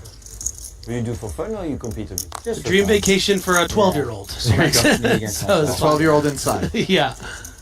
What's your distance? 100 meters. So what do you do? The best I've done in the last year is 11-1. Thanks, man. Yeah, it's not bad. I think I run in 16 seconds, 100 meters. Yeah. I'm not sure I'd make it 100 meters at this point. Yeah, Were you allowed to pause the clock and then resume? in elevation. 8-9 against 10-3 here. And I'm gonna try Blind to versus blind. see if I can. There's a lot of nice places behind, probably. Yeah. Yeah, Jason Kuhn, not just a Yeah, the mountains are amazing. specimen when it comes to poker, but someone physically who's shown, you know, it's something he's really committed to. See some backflips and some, you know, incredible. He's a specimen. Yeah, he's something else. Truly freakish in terms Yeah. of his Yeah, physical and, fitness. Yeah, discipline. Just you like very it? enviable figure here at Triton, and There's a excited lot to of these watch world him. beaters out there, though, that you know, I've touched on this before on prior streams, not necessarily here, but when I cut my teeth in poker, man, there was no Jason Coons where'd these and guys come Patrick from? Antonius's. Yeah. You know, you walked in the poker room, it was a bunch of cigarettes, cigars smoking, booze drinking, out of shape, fast food eating dudes. Back in my day. You know, yeah. I mean, really, you know, I'm a little bit longer in the tooth than one might presume, but in these streets, I think there has been a lot of subscription to this idea that performance on the felt is deeply tethered to what one does beyond it, and in particular, a sense of mind-body fitness. Yeah. I don't want to perform that well. Griffin, cheeseburgers That's the problem are with delicious. science. It tells us that it's will be better if we take care of ourselves more. Science is dumb. Okay, cheeseburgers are delicious. Come with my family and play. Thank you. And I don't need to play 100Ks. I'll play super high rollers when they're in Vegas. Where do you play that? LA, San Francisco, Vegas. Again. Yeah. Yeah, 4 times a month at least, and Well, the cash games you're on? yeah, they've been running. What stakes do they play up in there? Oh, you're playing in there right now. Just varies, but big. Really? The games here? Yeah. I have private games. Yeah, private. No, are there public ones though? I don't think so. No. But they told me if I wanted to start like a pros wanted to start a game and see who jumped in, we could do that at any time. Let's do it. 50, 100, 1, 2, whatever. Or do they play much bigger? Much bigger. Much bigger? 50, 100, you can add 0, 0, maybe 5 1. Yeah. Like 1, 2. Is there 1, 2 is not big enough? I mean, 1, 2 is not. 1 2,000, perhaps. That was a good advertisement for the stakes at Triton there from Jason Kuhn. Yeah. How big are they playing? Varies, but Yeah. big. Yeah. What would be like the minimum? Like 2, 4, I guess? Like 5-1. It's a different environment out here, man. You can't be running at 200, 400. Gotta keep the respect. 7,000? Welcome, Aram. A little bit of a wry smile from Kuhn. Serious but joking. I do appreciate, though, that there wasn't any sort of condescension or Not at all. elitism No. associated with kind of having to disappoint Oganyan on that occasion. Kuhn's really one of the best longtime Triton ambassador, and for good reason. All right. Sweetie, King Jack took us to 7,000. Bads digging his heels in with King 10 suited from the small. Sure. Note Sweetie has just 72K back.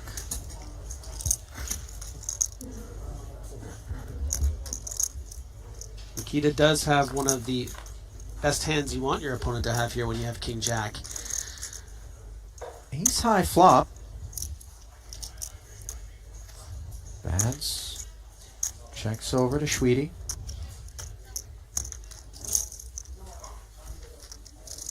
Should be relatively painless. We do see 1 diamond on the flop, but based on the positions and the impending c-bet, I think this is going to go pretty clean for Nicholas. 6,500. Plenty of credibility from the under the gun positioning.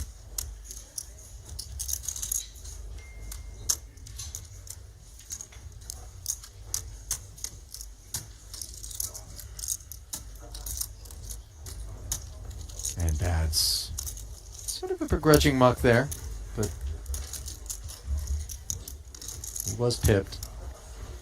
I've had the chance to watch Sweetie operate, by the way, beyond the borders of Triton over at the Merit Poker Complex in North Cyprus doing some of their streams, and I gotta tell you, he is a tough character to try to play against. Very willing to take some unorthodox lines, play all parts. Right now, it hasn't been working out for him. 91,000.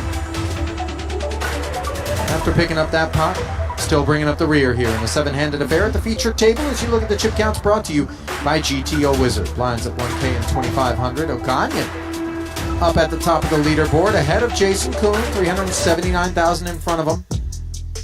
Has been driving a majority of the table talk. I, for one, am always interested in whether or not a character is equally as chatty when they're sitting on 15 bigs and things aren't going as well, when the clouds cover the sunshine.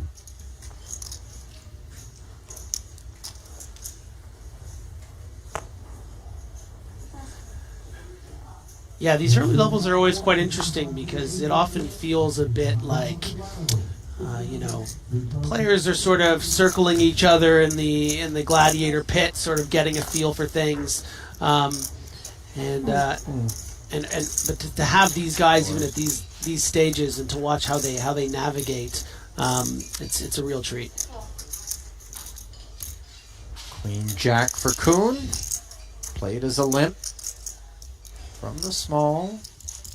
Don't fall for it, Nick. Yeah, these dusty ones oftentimes are what tempt us to pump it up.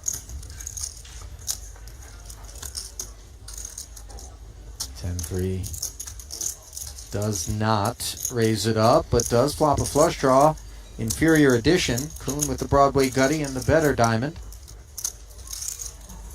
25.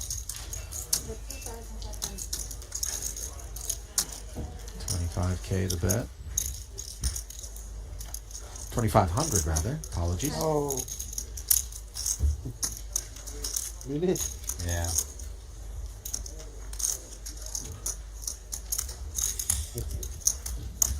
Huge. 3 of diamonds. I had the bigger diamond maybe. 3 of diamonds is no go. I had a queen of diamonds in my hand. A little more. Good.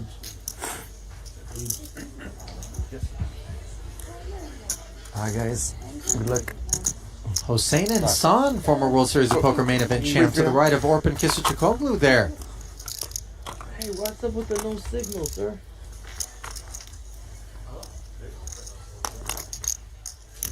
Hossein and Orpin, legends.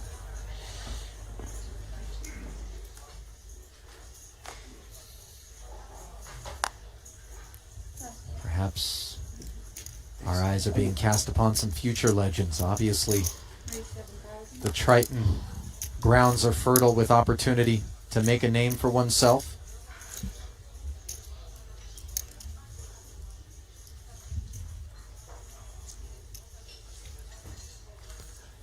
Yeah, and certainly you could suggest that's why he brought up the cash game too. Like, hey, I'm here to play. What can we play, and sort of to get involved. Probably such an exciting thing to start becoming a part of the, super high roller Triton community, and saying, I'm game. I'm here to play. Well, great squeeze spot here off. About 28 big blinds here for Sweetie. Probably doesn't have much room to sort of induce here. I think we might expect to see this at play as a shove, but could also mix in, try to get some weaker hands in there. But no, it is going to be everything. Hold up. do I have a count, please? Oganyan asking for a count. This ace-jack has itself clear issues. Yeah, it's always such an interesting distinction between sort of an ace-queen and an ace-jack in this spot in the hijack for Oganyan. I think if you have ace-queen, you're probably going to be, calling maybe 50% more. But also, Griff, in context, this flat from Badziakowski could look like it's just luring a squeeze opportunistically out of Sweetie without necessarily a better hand. Oh, Sweetie can still have your king-jack suited, even your king-queen offs. It's not like the range doesn't include weaker hands. It's just, ace-queen will find yourself dominating more often than say, an ace-jack. It's not going to be every ace-10 off, every ace-9. But yeah, so I think ace-jack's a fine fold at that stack depth. That was correct. Yeah. Yeah. Oh, I Jason. Sweetie continuing to cobble his way back. Yo.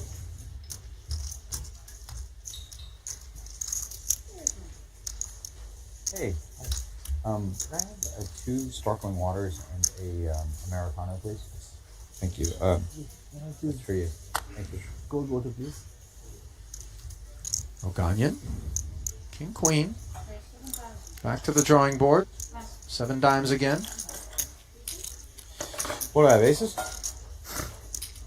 Can you imagine a worse seat in poker than Badziakowski and Jason Kuhn on your left? Pretty brutal. But Aram's up to the task. He doesn't strike me as a man susceptible to any sort of intimidation. I agree. Didn't feel that long, did it, Alex?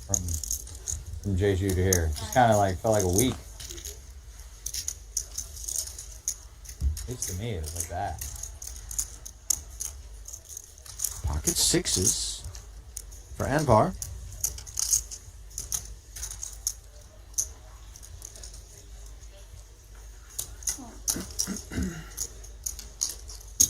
Fair fight here. Young boys last time we were here. Me and you, just a couple of young, bright-eyed boys. 5 years ago. 5 years ago. Big blind defense. Brings the queen 9-9 board. These paired flops are oftentimes welcome sights for pocket sixes and the like. But on this occasion, of course, Oganyan out flopping.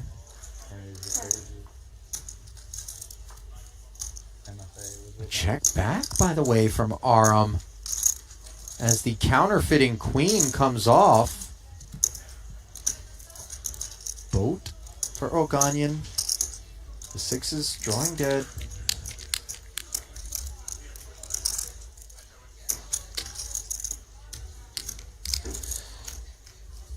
Yeah, a little bit on the ambitious side, I think, for Muratov. I mean, I can respect that he finds himself at the bottom of his range, maybe a little annoyed at the obnoxious nature of this queen on the turn counterfeiting the sixes. But, you know, I think if you're betting here against the under the gun check back range, it needs to be with the designs of doing it twice and quite big on the river. And that's going to get him in some trouble. You know, with the intention of, you know, attacking, say, an ace-jack, an ace-king, something of that nature. Sensing that he was certainly unlikely to win the pot from this point forward, Muratov did come with the 13,000. And maybe trying to ask questions of a perceived ace-high. He barrels again. This, of course, brought on by Oganyan's willingness, understandably, to flat the turn and create this opportunity quite profitably. Yeah, very, very well played from Oganyan. And that's the other thing. It's not like your opponent can't possibly have a nutted range. I mean, he can certainly be checking back some queens, and that's the other problem with playing that as a bet. And losing 70,000 when you only had, you know, 6 invested. I always feel so used, especially when I get flatted on the end. I'm like, oh, okay. Okay. Thank you for embarrassing me in front of my peers. Full shirt off over there. Yeah, Ram probably, you know, could have put the rest in, but does run the risk of running into queen 10. It's not until we put the rest in on one occasion and we get snapped and shown, you know, 36 pips with quads that we then reflect upon whether or not the upside was there. Well, it is interesting though, right? If we assume that our opponent is never going to call with worse, like if he even folds all the 9s, let's say, when we overshove against the overbet on the river, is there more value in, and also we could be losing to queen 10, is there more value in just calling, seeing if your opponent will show his hand, which he did, and taking that information and using it for the next, you know, hour or so? That's interesting. Aces for Schweedy. Played as a flat behind this bad's open with 4s. Deuces allowed to come along. 2 players grabbing their miners' helmets. This is getting on the waters with the aces. Just got to dodge the ducks and the sailboats. Which Schweedy has done successfully. Bads has the betting lead. But the underpair to this jack-high flop.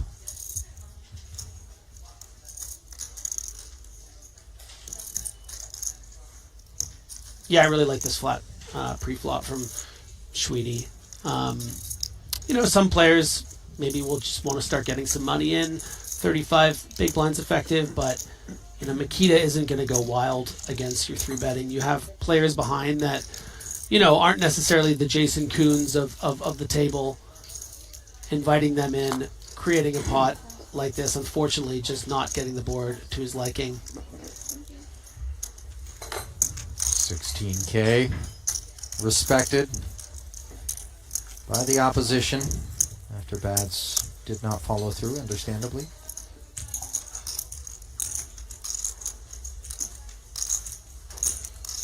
'87 hopeful still in the field here as registration is still open in this 25K GG Millions. Ali Najad alongside Griffin Benger. Pleased to have you with us from wherever you might be enjoying this first event from the Maestral Casino in Montenegro. If you happen to be soaking us up on YouTube, click like, click subscribe. Help us to continue to bring you the finest in streaming poker entertainment. It is all we ask in exchange. Price is right, free of charge. We work to deliver you the best possible poker. King 10 suited. Kuhn takes it up.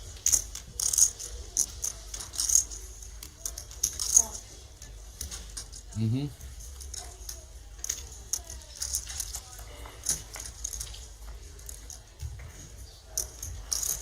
Ace-8, the only customer connecting with this board is Bad. Second pair, no heart in hand. Top pair for Kuhn.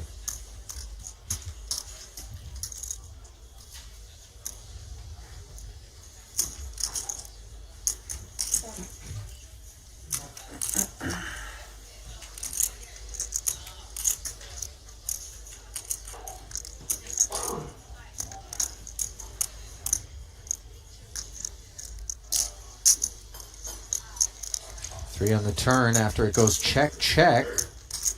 Kuhn not looking to follow through with top pair there. Some respect, obviously, for the specific opponent. You know, this line isn't particularly surprising given the monotone texture, I would imagine. Yeah, you just don't want to give an opponent like Mikita an opportunity to really put you in the cellar. I mean, Ace-8 in particular, I think would obviously probably play as a check call.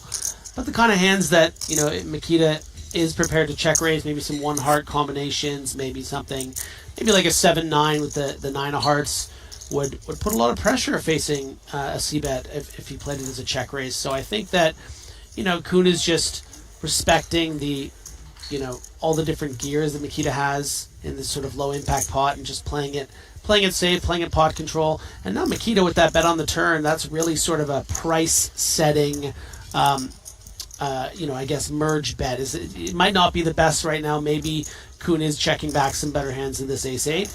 But if my opponent has something like 2 7s with a heart, I'm going to get a little value from that. Or, you know, an Ace-10 with the 10 of hearts, I'm going to get some value from that. So the bet call of 4,000 brings us to the river. 5 pairs the board.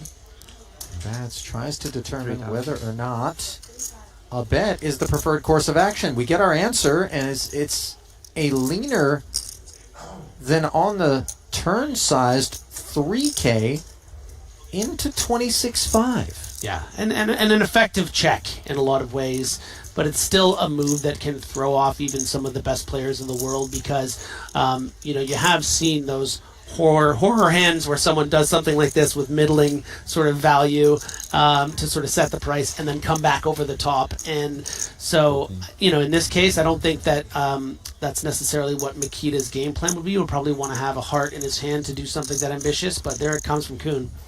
14,000 the raise.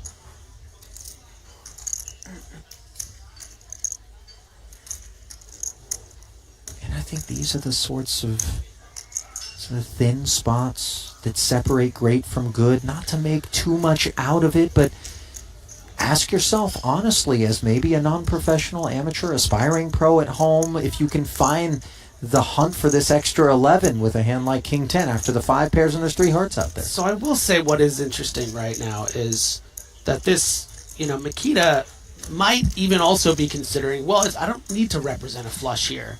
I can represent a full house by you know, the board has paired now. I do have an 8 blocker. If I think that my opponent's trying to get some more value off me with the king, would he have ever really checked a flush on the flop? Probably not, right? Or king's full.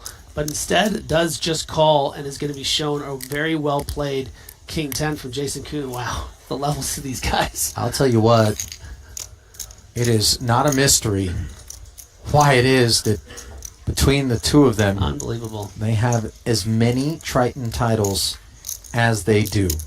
Jason Kuhn currently sitting on 10 coming into this series. At one point, he and Matsikowski were actually level. But then just a surge from Jason left Bads behind. He sits on 5. Did pick up that 5th in a 100K short deck in Jeju, the final event he played. Yeah, the Triton Titans, it's such a treat to have them on the same table and sitting right beside each other. I mean, these are drawn randomly, and it's just our luck when stuff like this happens. Yeah, I mean, obviously it is our discretion at which we choose which table in the field we like to feature, and yeah, on some occasions it's quite clear. Schweedy, Queen Jack suited, makes it 7,000. Whitmire, Ace 8 suited. Flats the hijack.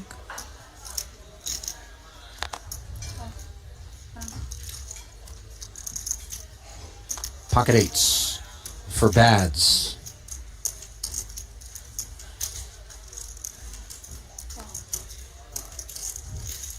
Comes along with a flat.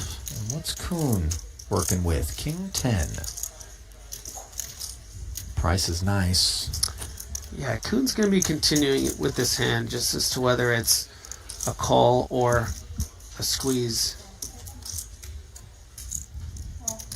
And yeah, it's just going to call. Taking almost 7-1 into battle. Pretty nice to be this live actually with the King 10 with these ranges. Ace 9 Deuce 2 Spades. Schweedy, the party starter up front, has the second nut flush draw. Whitmire ahead of the field with the ace.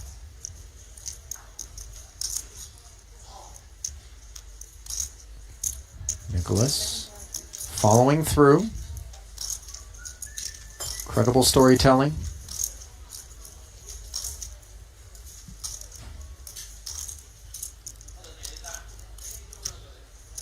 Call.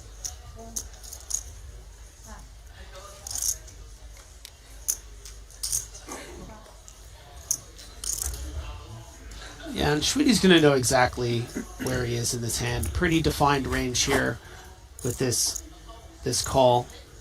You're going to be expecting to be up against hands like Ace 8 suited, Ace 10. You do block Ace Jack and Ace Queen. Your opponent shouldn't have Ace King. So you have every right here to represent the stronger ace here. Certainly your opponent can have pocket 9s, deuces as well.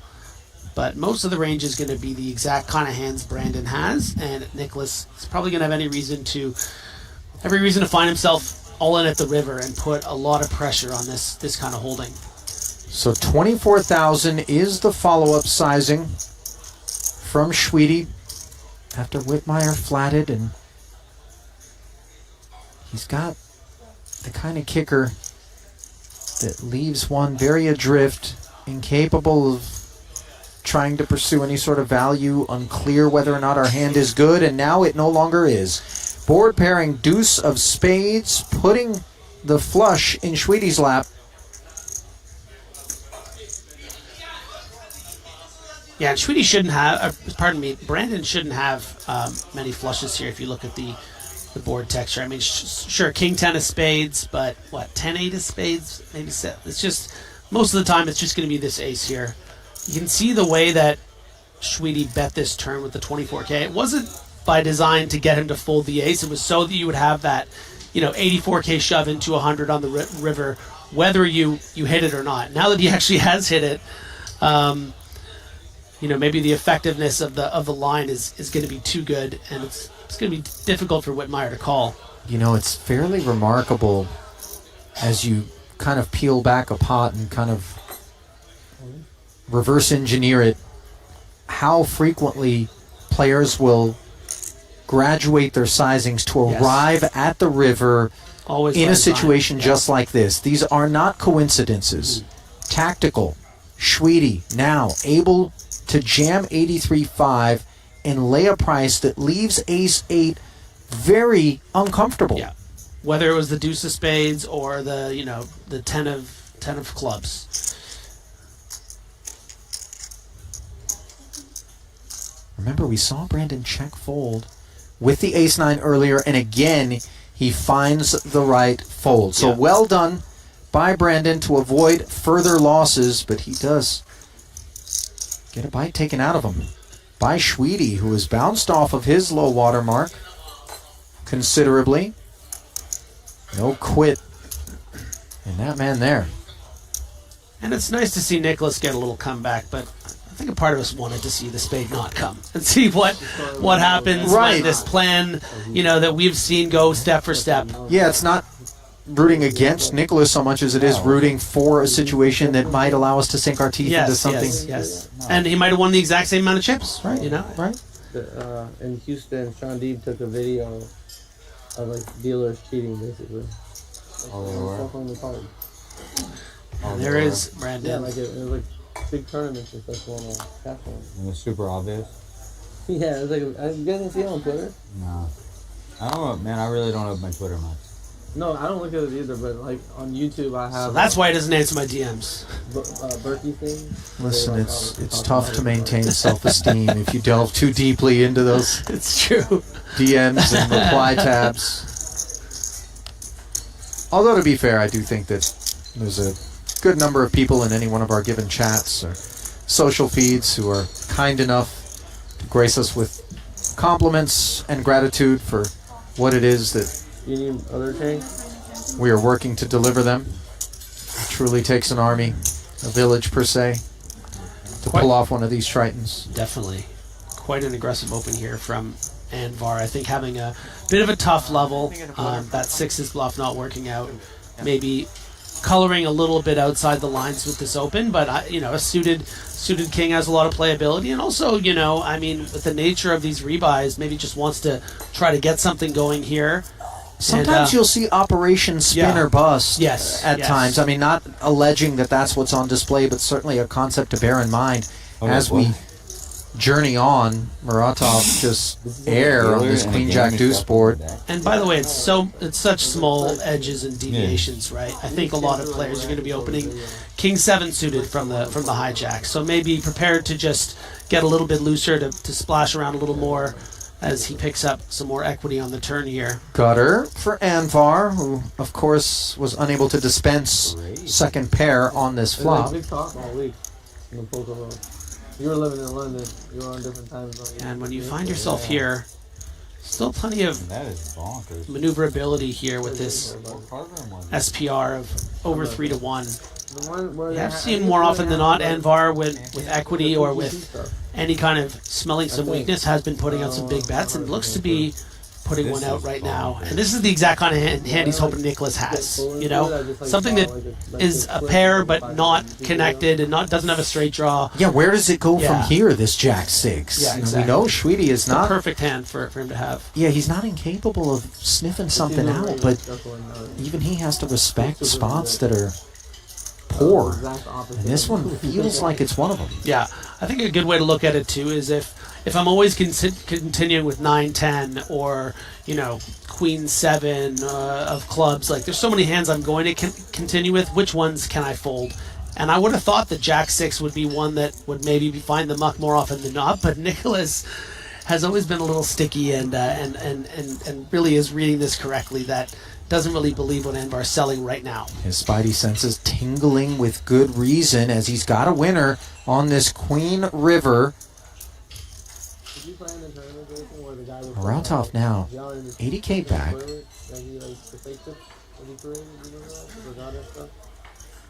And even though the Queen makes it that way less likely that your opponent will fold the portion of his range that has a queen, it means it's less likely he has one, right? So, can I shove here or bet big and get a 9-10 to fold?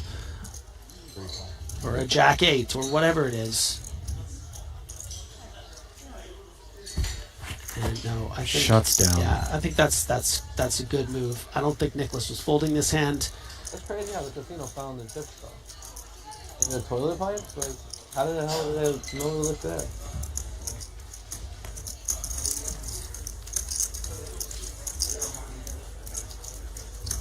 Perhaps a missed opportunity for Muratov, although one never knows.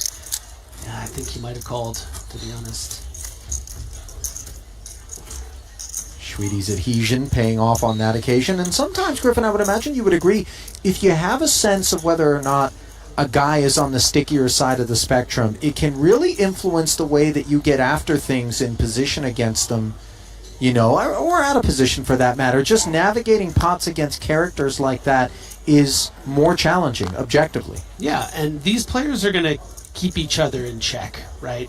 Everyone here is, you know, the boss at the end of the video game at any casino they go to. You know what I mean? But at some point, they have to be like, listen, like, you can't just always raise your king four suited and two barrel into me. Like, I'm going to call you a second pair. And so that's we're a lot of feeling out. But these are all just, I mean, frankly, the best players in the world. So it's really fun for them to trade jabs. Queen 10 suited awakens Aram at pocket fives, or an extra shot of caffeine out of Kuhn.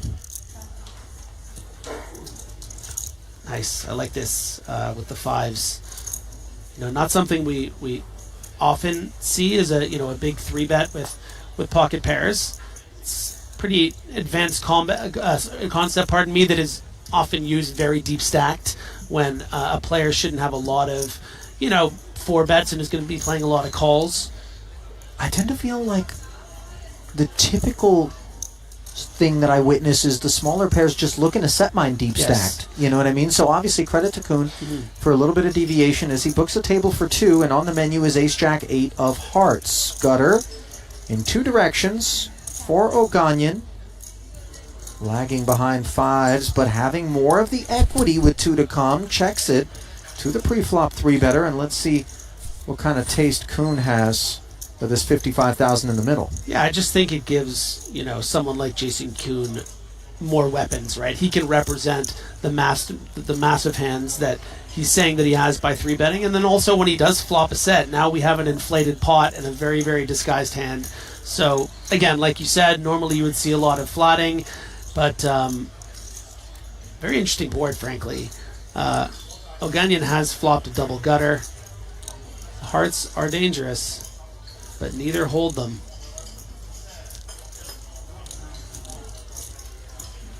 $8K, the follow through.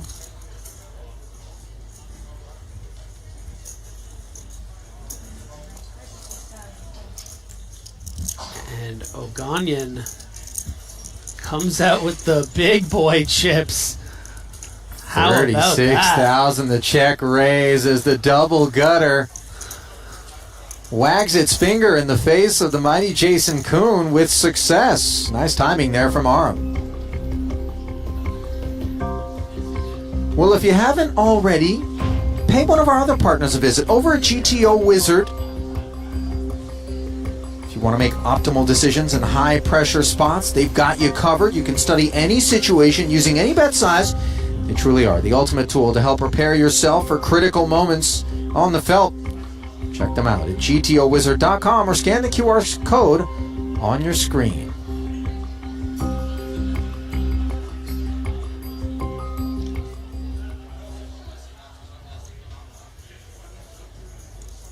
You ever get nostalgic about the pre-solver era of poker, Oh, gosh, Griffin? yes. I mean, listen, it's not as though objectively somehow today is less desirable from any standpoint than yesteryear, right? But I definitely remember when spots weren't solved and the way in which everybody had to kind of come up with some deductive reasoning, some methodology, and it was, the kind of thing where no substitute was available for time in the cockpit, Yeah. Shaganov, King 3, limps to small. Whitmire, a ladies' man in the big. Takes it up.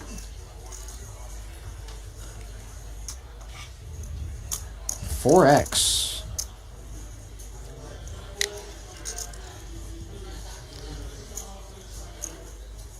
A bit of a shrug from Shaganov here. I think this is going to come into the folds, yeah. Is 3X maybe a little bit?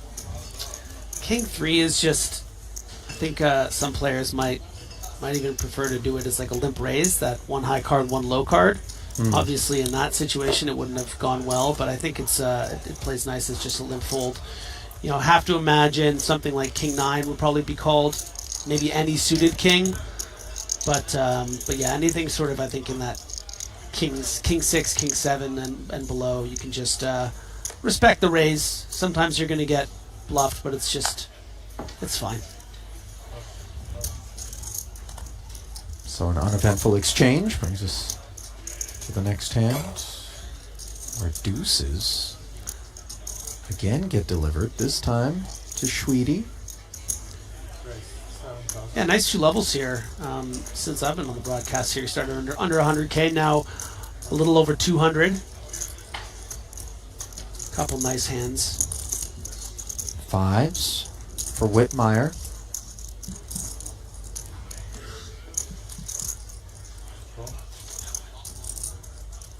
Go flat from the small.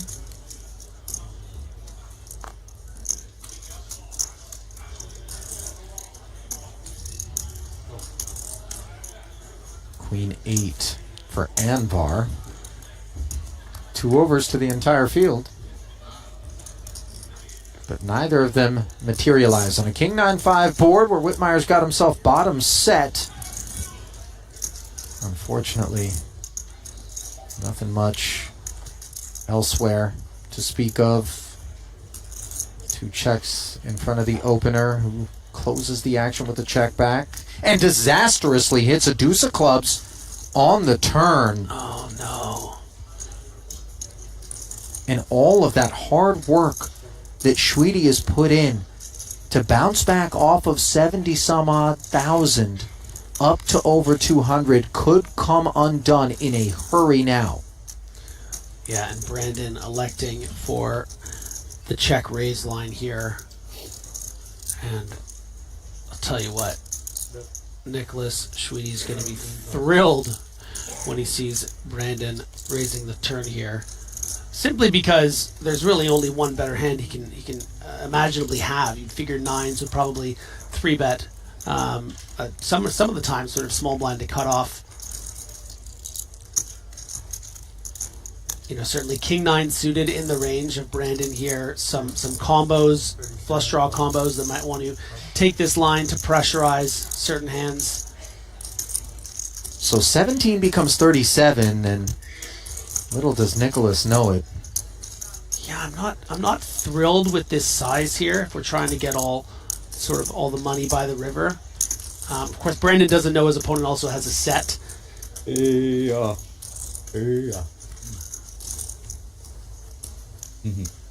When such a dry card presents itself from a hand that's V-pipping as a flat from the small blind, and it check raises this kind of sizing, do the alarm bells go off at all if you're Schweedy?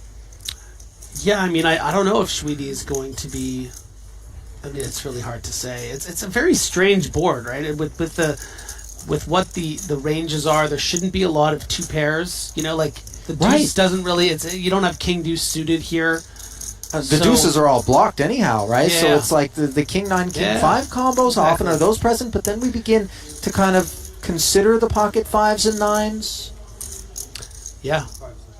I mean, the more I think about it, you know, certainly Brandon might have some pocket 9s just flatting the small. And the willingness to barrel 105, which is north of full pot on the end, in spite of the arrival of the ace, definitely leaves Schweedy considering that this is a 2-pair plus situation, and maybe it's more on the plus side of the spectrum. Yeah, I would guess that he does not go broke in this hand and is able to keep his 23 big blinds, because Brandon's only repping really 5s and 9s. Will he be able to find the fold, though? He wriggles his nose and shows us no. And a little bit of mustard on that muck. Mustard. Mustard, yeah. I like that. Whitmire immediately recognizing what was afoot. It's pretty scary how good many of these guys have become at calling out opponents' hands. I mean, you feel a bit undressed out there from time to time. The X-ray vision.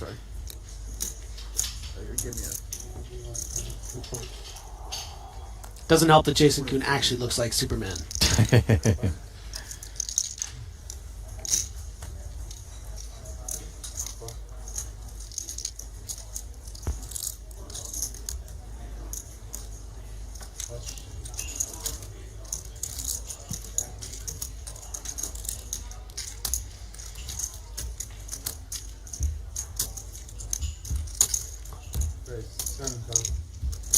Whitmire.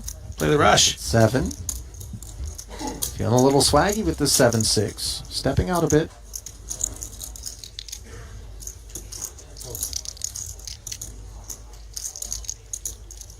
Muratov calls.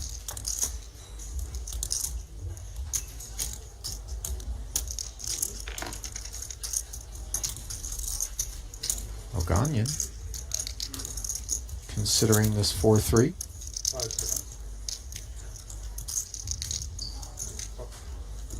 And a collection of day-old baked goods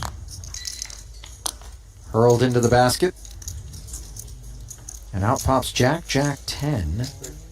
2 clubs. Open ender for Anvar. He checks it.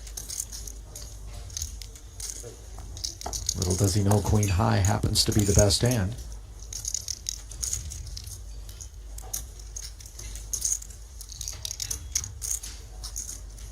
Shouldn't expect Brandon to attack this board. It's just all over the small blinds range, who is now Anvar hit that straight. On the topic of all over, note the equities elsewhere.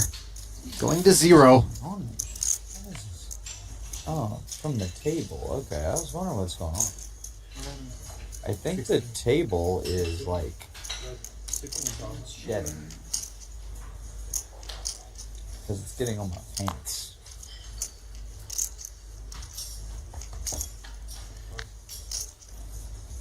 Oh yeah, I see it. It's like some kind of stain. Ugh. I'm a dog lover. Griffin, you know, I'm accustomed to things shedding. I am not accustomed to a poker table shedding per se, although Jason Kuhn claiming that that's what's going down right now. Did we go with pleather on the rail this time around? What's going on?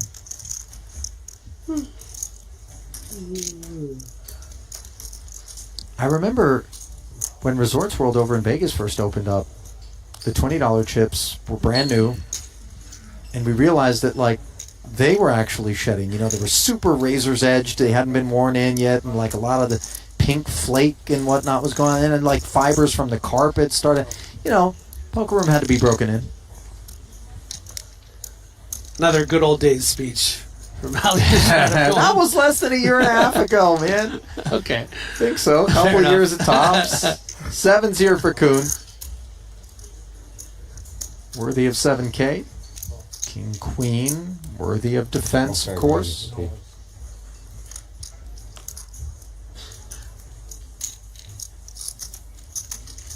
5 and 10 titles, respectively, on your screen. Colliding here. Advantage Kuhn on the Jack High board.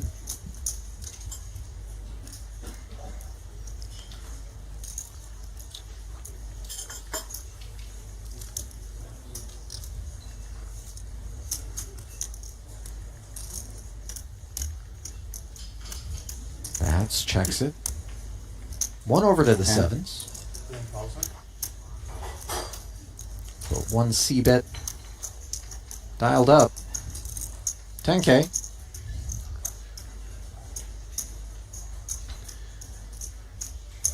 Yeah, a bit similar to the last time these two clashed in that Kuhn has good amount of value on the flop, but would hate to be check raised. With this one, I think Kuhn would probably feel more comfortable if, you know, if Mikita did have something like 6-5 with a club and elect to check raise this, maybe to just let him have it. But 7s, I think, maybe just wants to protect more than, say, the King 10. Glad I didn't. I just feel like you were going to get there. So some nice protection. Also going to get value from 4s and flush draws. a prophylactic 10K, There you go. dare I say. Chris Moneymaker, look at that. He needs no introduction. 15 na tacu. By the way, I got a lot of respect. As many years removed from his landscape-changing, groundbreaking victory in the 03 World Series of Poker main event, we're talking 2 decades plus. Yeah. Chris is still out here, Still here. doing it, and certainly in a different world than the one in which he got it done in the main back then, and against the best around. Just something to consider. Not this hand. No, it's next Ace 10 suited. Yes, in a lot of ways unlikely, but he's clearly one of a kind and someone that loves the game, loves the community, loves being a part of it. And I mean, to find himself out here in Triton sitting next to Phil Ivey, I mean, that is someone that clearly, you know, takes the responsibility of his legacy and wanting to stay involved at the highest level. It's just it's almost unheard of, frankly. Anvar binned a couple of 4s here, if I'm not mistaken. Is there just one TV table? Just 87K I think behind maybe him. another setup And note the luxuries afforded Oganyan it? off of a far deeper stack on the button, deciding to see what's what. Features is a bit much. I like this. 3 scoops. Yeah, I actually don't mind that from Anvar at this 29 big blind stack depth, maybe showing is a little, you know, prepared to play very in line on this smaller stack. Oh God! A little bit of the discipline maybe that wasn't on display in prior spots en route to this Camera, stay on him. Is that Yeah. board? whittled stack here, middle set Yeah. for Muratov had he joined. Not sure that he missed out on too much opportunity given the cards on display. Yeah, I mean, so much of it also is going to have to do with the 3 opponents on your left, right? The button, you have Oganyan, the chip leader. In the small blind, you have Makita. The big blind, you have Kuhn. So sometimes you're just going to get squeezed out, but you hate seeing the set when you fold the 4s, when you make a disciplined pre-flop Yeah. laydown with a pocket pair. Conversely, I always feel so validated when it doesn't show up, and I'm like, all right, attaboy, good job. I mean, Oganyan did 3-bet this hand pre-flop, right? And then a very stiff bet on the flop. Might have done the same if Anvar had flatted. So in that way, maybe feels justified. Arms in there nice and tough. Yes. It's a line lifted from Harrison Beach. Cash game player out in Vegas. Plays the big stakes. 2K, 4K now. As the stakes get a little bit richer.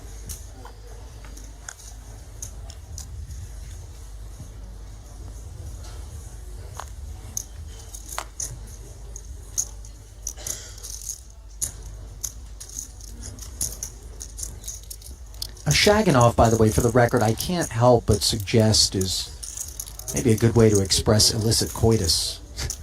You know, I just had a quick Shaganov, you know, just don't worry about where I was. Muratov, King 10 offsuit, has himself a problem. And with Oganyan being as active as he has been and sitting on the big stack, one isn't immediately going to be assigning the upper crust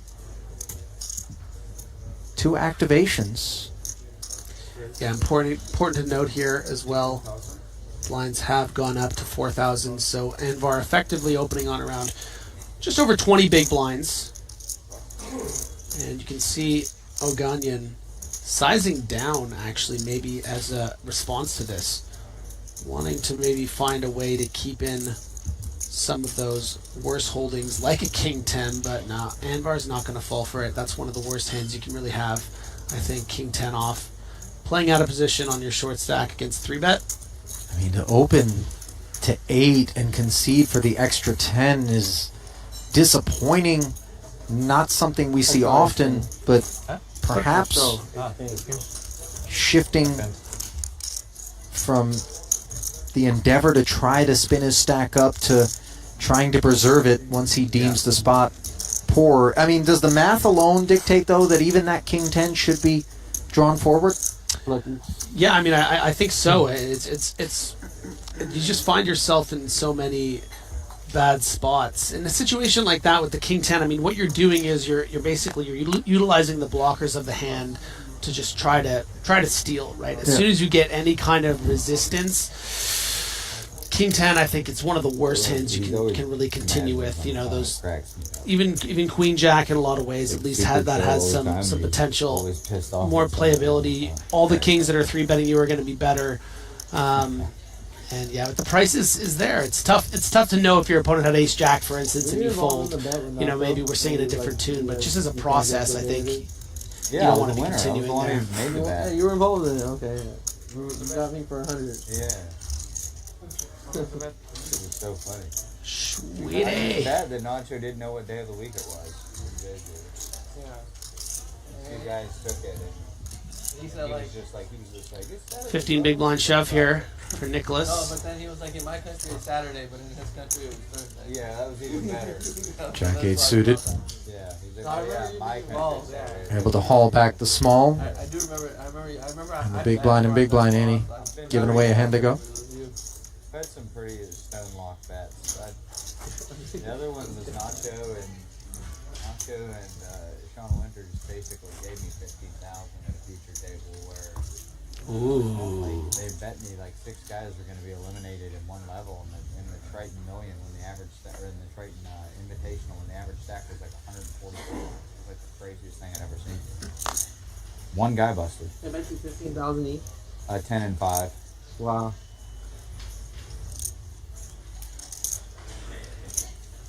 Like I remember that bet that Kuhn is referring to, by the way, and I was deeply dismayed to be in the booth on a delay and unable to get in on it. Pocket tens here, Anvar. You're a big basketball getting guy in on this pot. No, I mean I like all sports, but I don't watch any of them. 6s for bads. I'll go to this flash. Anybody? I didn't see it. I wasn't looking.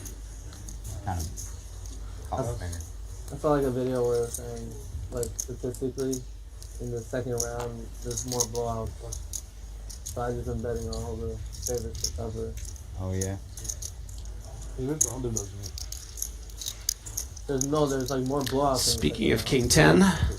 Yeah, statistically, in the history in the second round, there's more blowouts. And yeah, even in a case where just to flick in the single chip, you can see how a hand like that, you know, finding yourself dominated. What am I talking about? Throw it in there, come on. Brandon would have been ahead of the field here. They got blown out. And Denver, they Minnesota didn't cover them too. Plenty of characters. May have felt differently about that king 10 for the price laid. Brandon not among them, and the beneficiary Muratov. That one's been 3 of he barrels through. Side. Yeah. Okay. But the teams that will win, they're blowing them out. 6 into 26. This is sub-quarter pot, so bads will hang around. Obviously hunts to 6, but perhaps hunts an opportunity to take it away on the turn. An ace. Unwelcome for Anvar, but perhaps under the gun as the opener, the range advantage.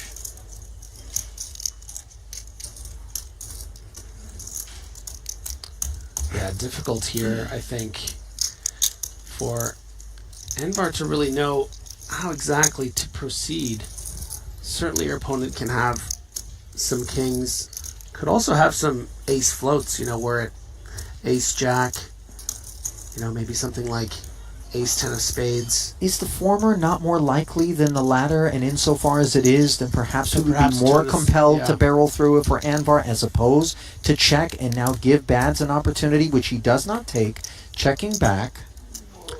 Yeah, I guess that's the most important question is, you know, how do you react when you check your opponent with his queen jack of diamonds decides to bet? Where does tens fall in? Maybe Anvar was just like, you know what, I don't like what's going on here, and I block a lot of the straight draws, so I'm just gonna let Mikita have this. But Mikita, you know, not taking that opportunity, and I think a lot of ways maybe just waving the white flag for this hand.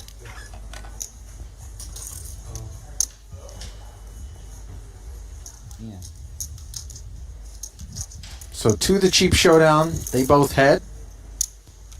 10's happy to haul that one in, and that's a sight we haven't seen a whole lot of for Anvar.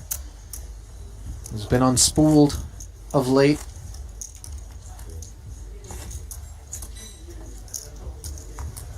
And sometimes you need those little pots, not just for the sheer value of the chips that you acquire, but just to remind yourself that the Doom switch hasn't necessarily been flipped. You know, I don't know how much pride Anvar's going to be taking in like arriving at that pot, given the line and the hands shown and whatnot, but just the sheer psychological need to, you know, keep the ship from listing further, try to right things. Yeah. Reverse course, if you will. I mean, there's one thing you can count on when you're playing, 25K plus poker tournaments is it's just not always going to go your way. And it's not going Schwede's way right now as he makes it 8,000, and Shaganov welcomes Ace King to the doorsteps, not to interrupt Griffin. Not at all. From the button. Artem deliberating, 152 back. Going to use a time bank. And it's not, as we hear the incomparable Samuel Grafton in the background. Squiddy. Squiddy indeed. Shooting ink everywhere, somewhere in the room. So Schwede, I would imagine, doesn't have much intention in folding at the cutoff here with 16 big blinds. For an extra 10K, no less. But he's also probably not thrilled by this inducey sizing. Well, coming up with this sort of sizing, given that we hold 59 back, do we assess that as leaning and skewing more toward a strong range for Artem, or perhaps something that can't take a jam? Probably strong. You're just too high up in your range with Ace-Jack, right? Your opponent can still going to be doing this with the 10s and the 9s to get it in, and maybe even something with like King Queen as well, just to get 3-bet call it off for the 15, 16 bigs. So Schwede knows it's not good news when he sees that, but if he starts raise folding Ace Jack at the cutoff for 16 big blinds, it's going to be it's going to be tough going. So credit to the Russian with the nice inductive sizing, as Schwede is the man that gets the chips forward. Shaganov happy to spin the wheel. Queen 6 deuce keeps the smile on his face. Now some opportunity for the Ace Jack. 3 clean winners, 6 to a chop, and the 10 doesn't count among any of those needed cards. So that'll do it for this bullet for Lebanon's Nicholas Schwede as we part ways with the mic pack. Incredibly unlucky couple levels there for Nicholas Schwede. I mean, the set over set. Crazy boxing match. Fury? Just, you know about wild. Fury Usyk. Unavoidable. Fury Usyk. Yeah, it's is that next week? Yeah, next Saturday. That's an interesting one. Good, I mean... Set over set is it's like, what did I see? Like, great way to lose Is chips. he a small favorite? Is he a small favorite? I was going to say, I just assumed he'd be a big betting underdog, and I was thinking he's got to be in pretty good shape, actually. He was the underdog, and then Fury kind of pulled out, I think. The fight was supposed to happen a couple of months ago. And then it reopened as Usyk the favorite. I mean, he is the best boxer, big man boxer I've maybe ever seen. So skills-wise, it's insane. Yeah. He's not that These guys big of a like to guy bet? compared to Fury, Yeah, Fury's a lot bigger. Yeah.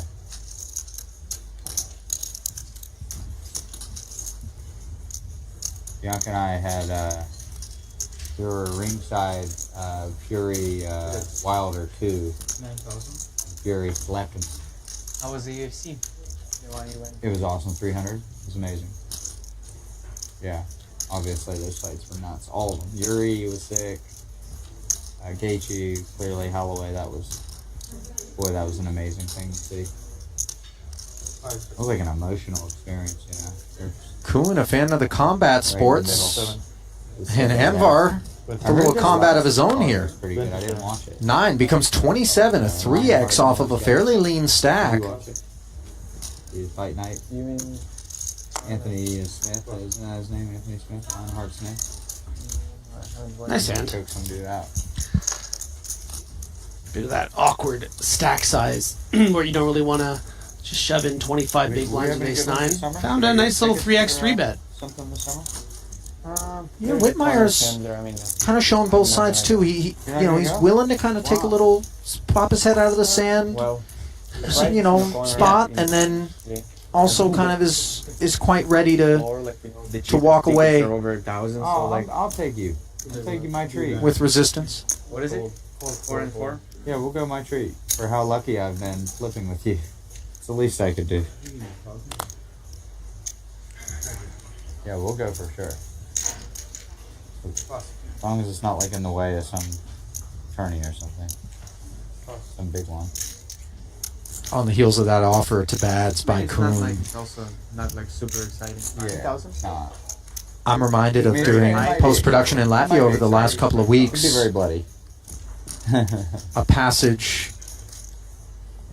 where we had kind of shot Kuhn in an interview suite, and he expressed a measure of humility and self-awareness that was like, I mean, it really got me emotional, because it just showed that even though we know that he is incredibly talented, he works incredibly hard, he does have the capacity Arden, nice to meet you. Nice to meet you too, Jason. to Welcome. You've played acknowledge before, though, right? that You've played a couple the of sun times? has shown down on him in spots, and There you this is go. why he's saying, hey, it's the least I can do, Mikita, let me take you out Yeah. on me What's your last name? for how good I've run against you in flippy spots. We played a bit, right? On GG. King 6 deuce, a bad spot for Whitmire, who has inferior clubs against Muratov, as the pre-flop raiser feels comfortable enough to follow through for 10K into this king high board. Anvar mulls his options. I got kicked off the site. Flats. Soft multi. Technically, Mikita with some equity here. A candidate that, you know, perhaps on a different set of circumstances might find even some check raises. In this case, with this price, multi-accounting for sure. But like I wasn't playing. I mean, it's You weren't just, cheating, but you I'm playing all in a fold. Yeah. They gave me all my money back. does do it. But because they kicked off other people from multi-counting, that I can't get back. Yeah. I almost got back. Like I followed it. Bats his peel, fruitless on the turn. Clubs a little bit tougher for both of the flush draws to come upon, given they block one another. And Muratov's ace high is actually the best hand here. I think I pissed them off. Because I was scared that they were going to take just like 400K on the account. I was like, please don't take this. Yeah. I thought if I told them, like, yeah, I'm multi-counting, like, I'm just snap drawing that for the money. I didn't realize that they were like that. They want to give the players the money back. Reaching for chips is the American. 55K. How do we feel about this second barrel, given we were called in 2 spots on the flop and we are unimproved? Well, it's representing more than half of our stack, and you can see how much Anvar is not thrilled about it and quickly folds. And that's simply because, I mean, look, if you imagine Brandon has a value range most of the time there, which oftentimes I think he will, you're just doing so horribly against it. And that's just the power of being the aggressor in a hand and taking aggressive action.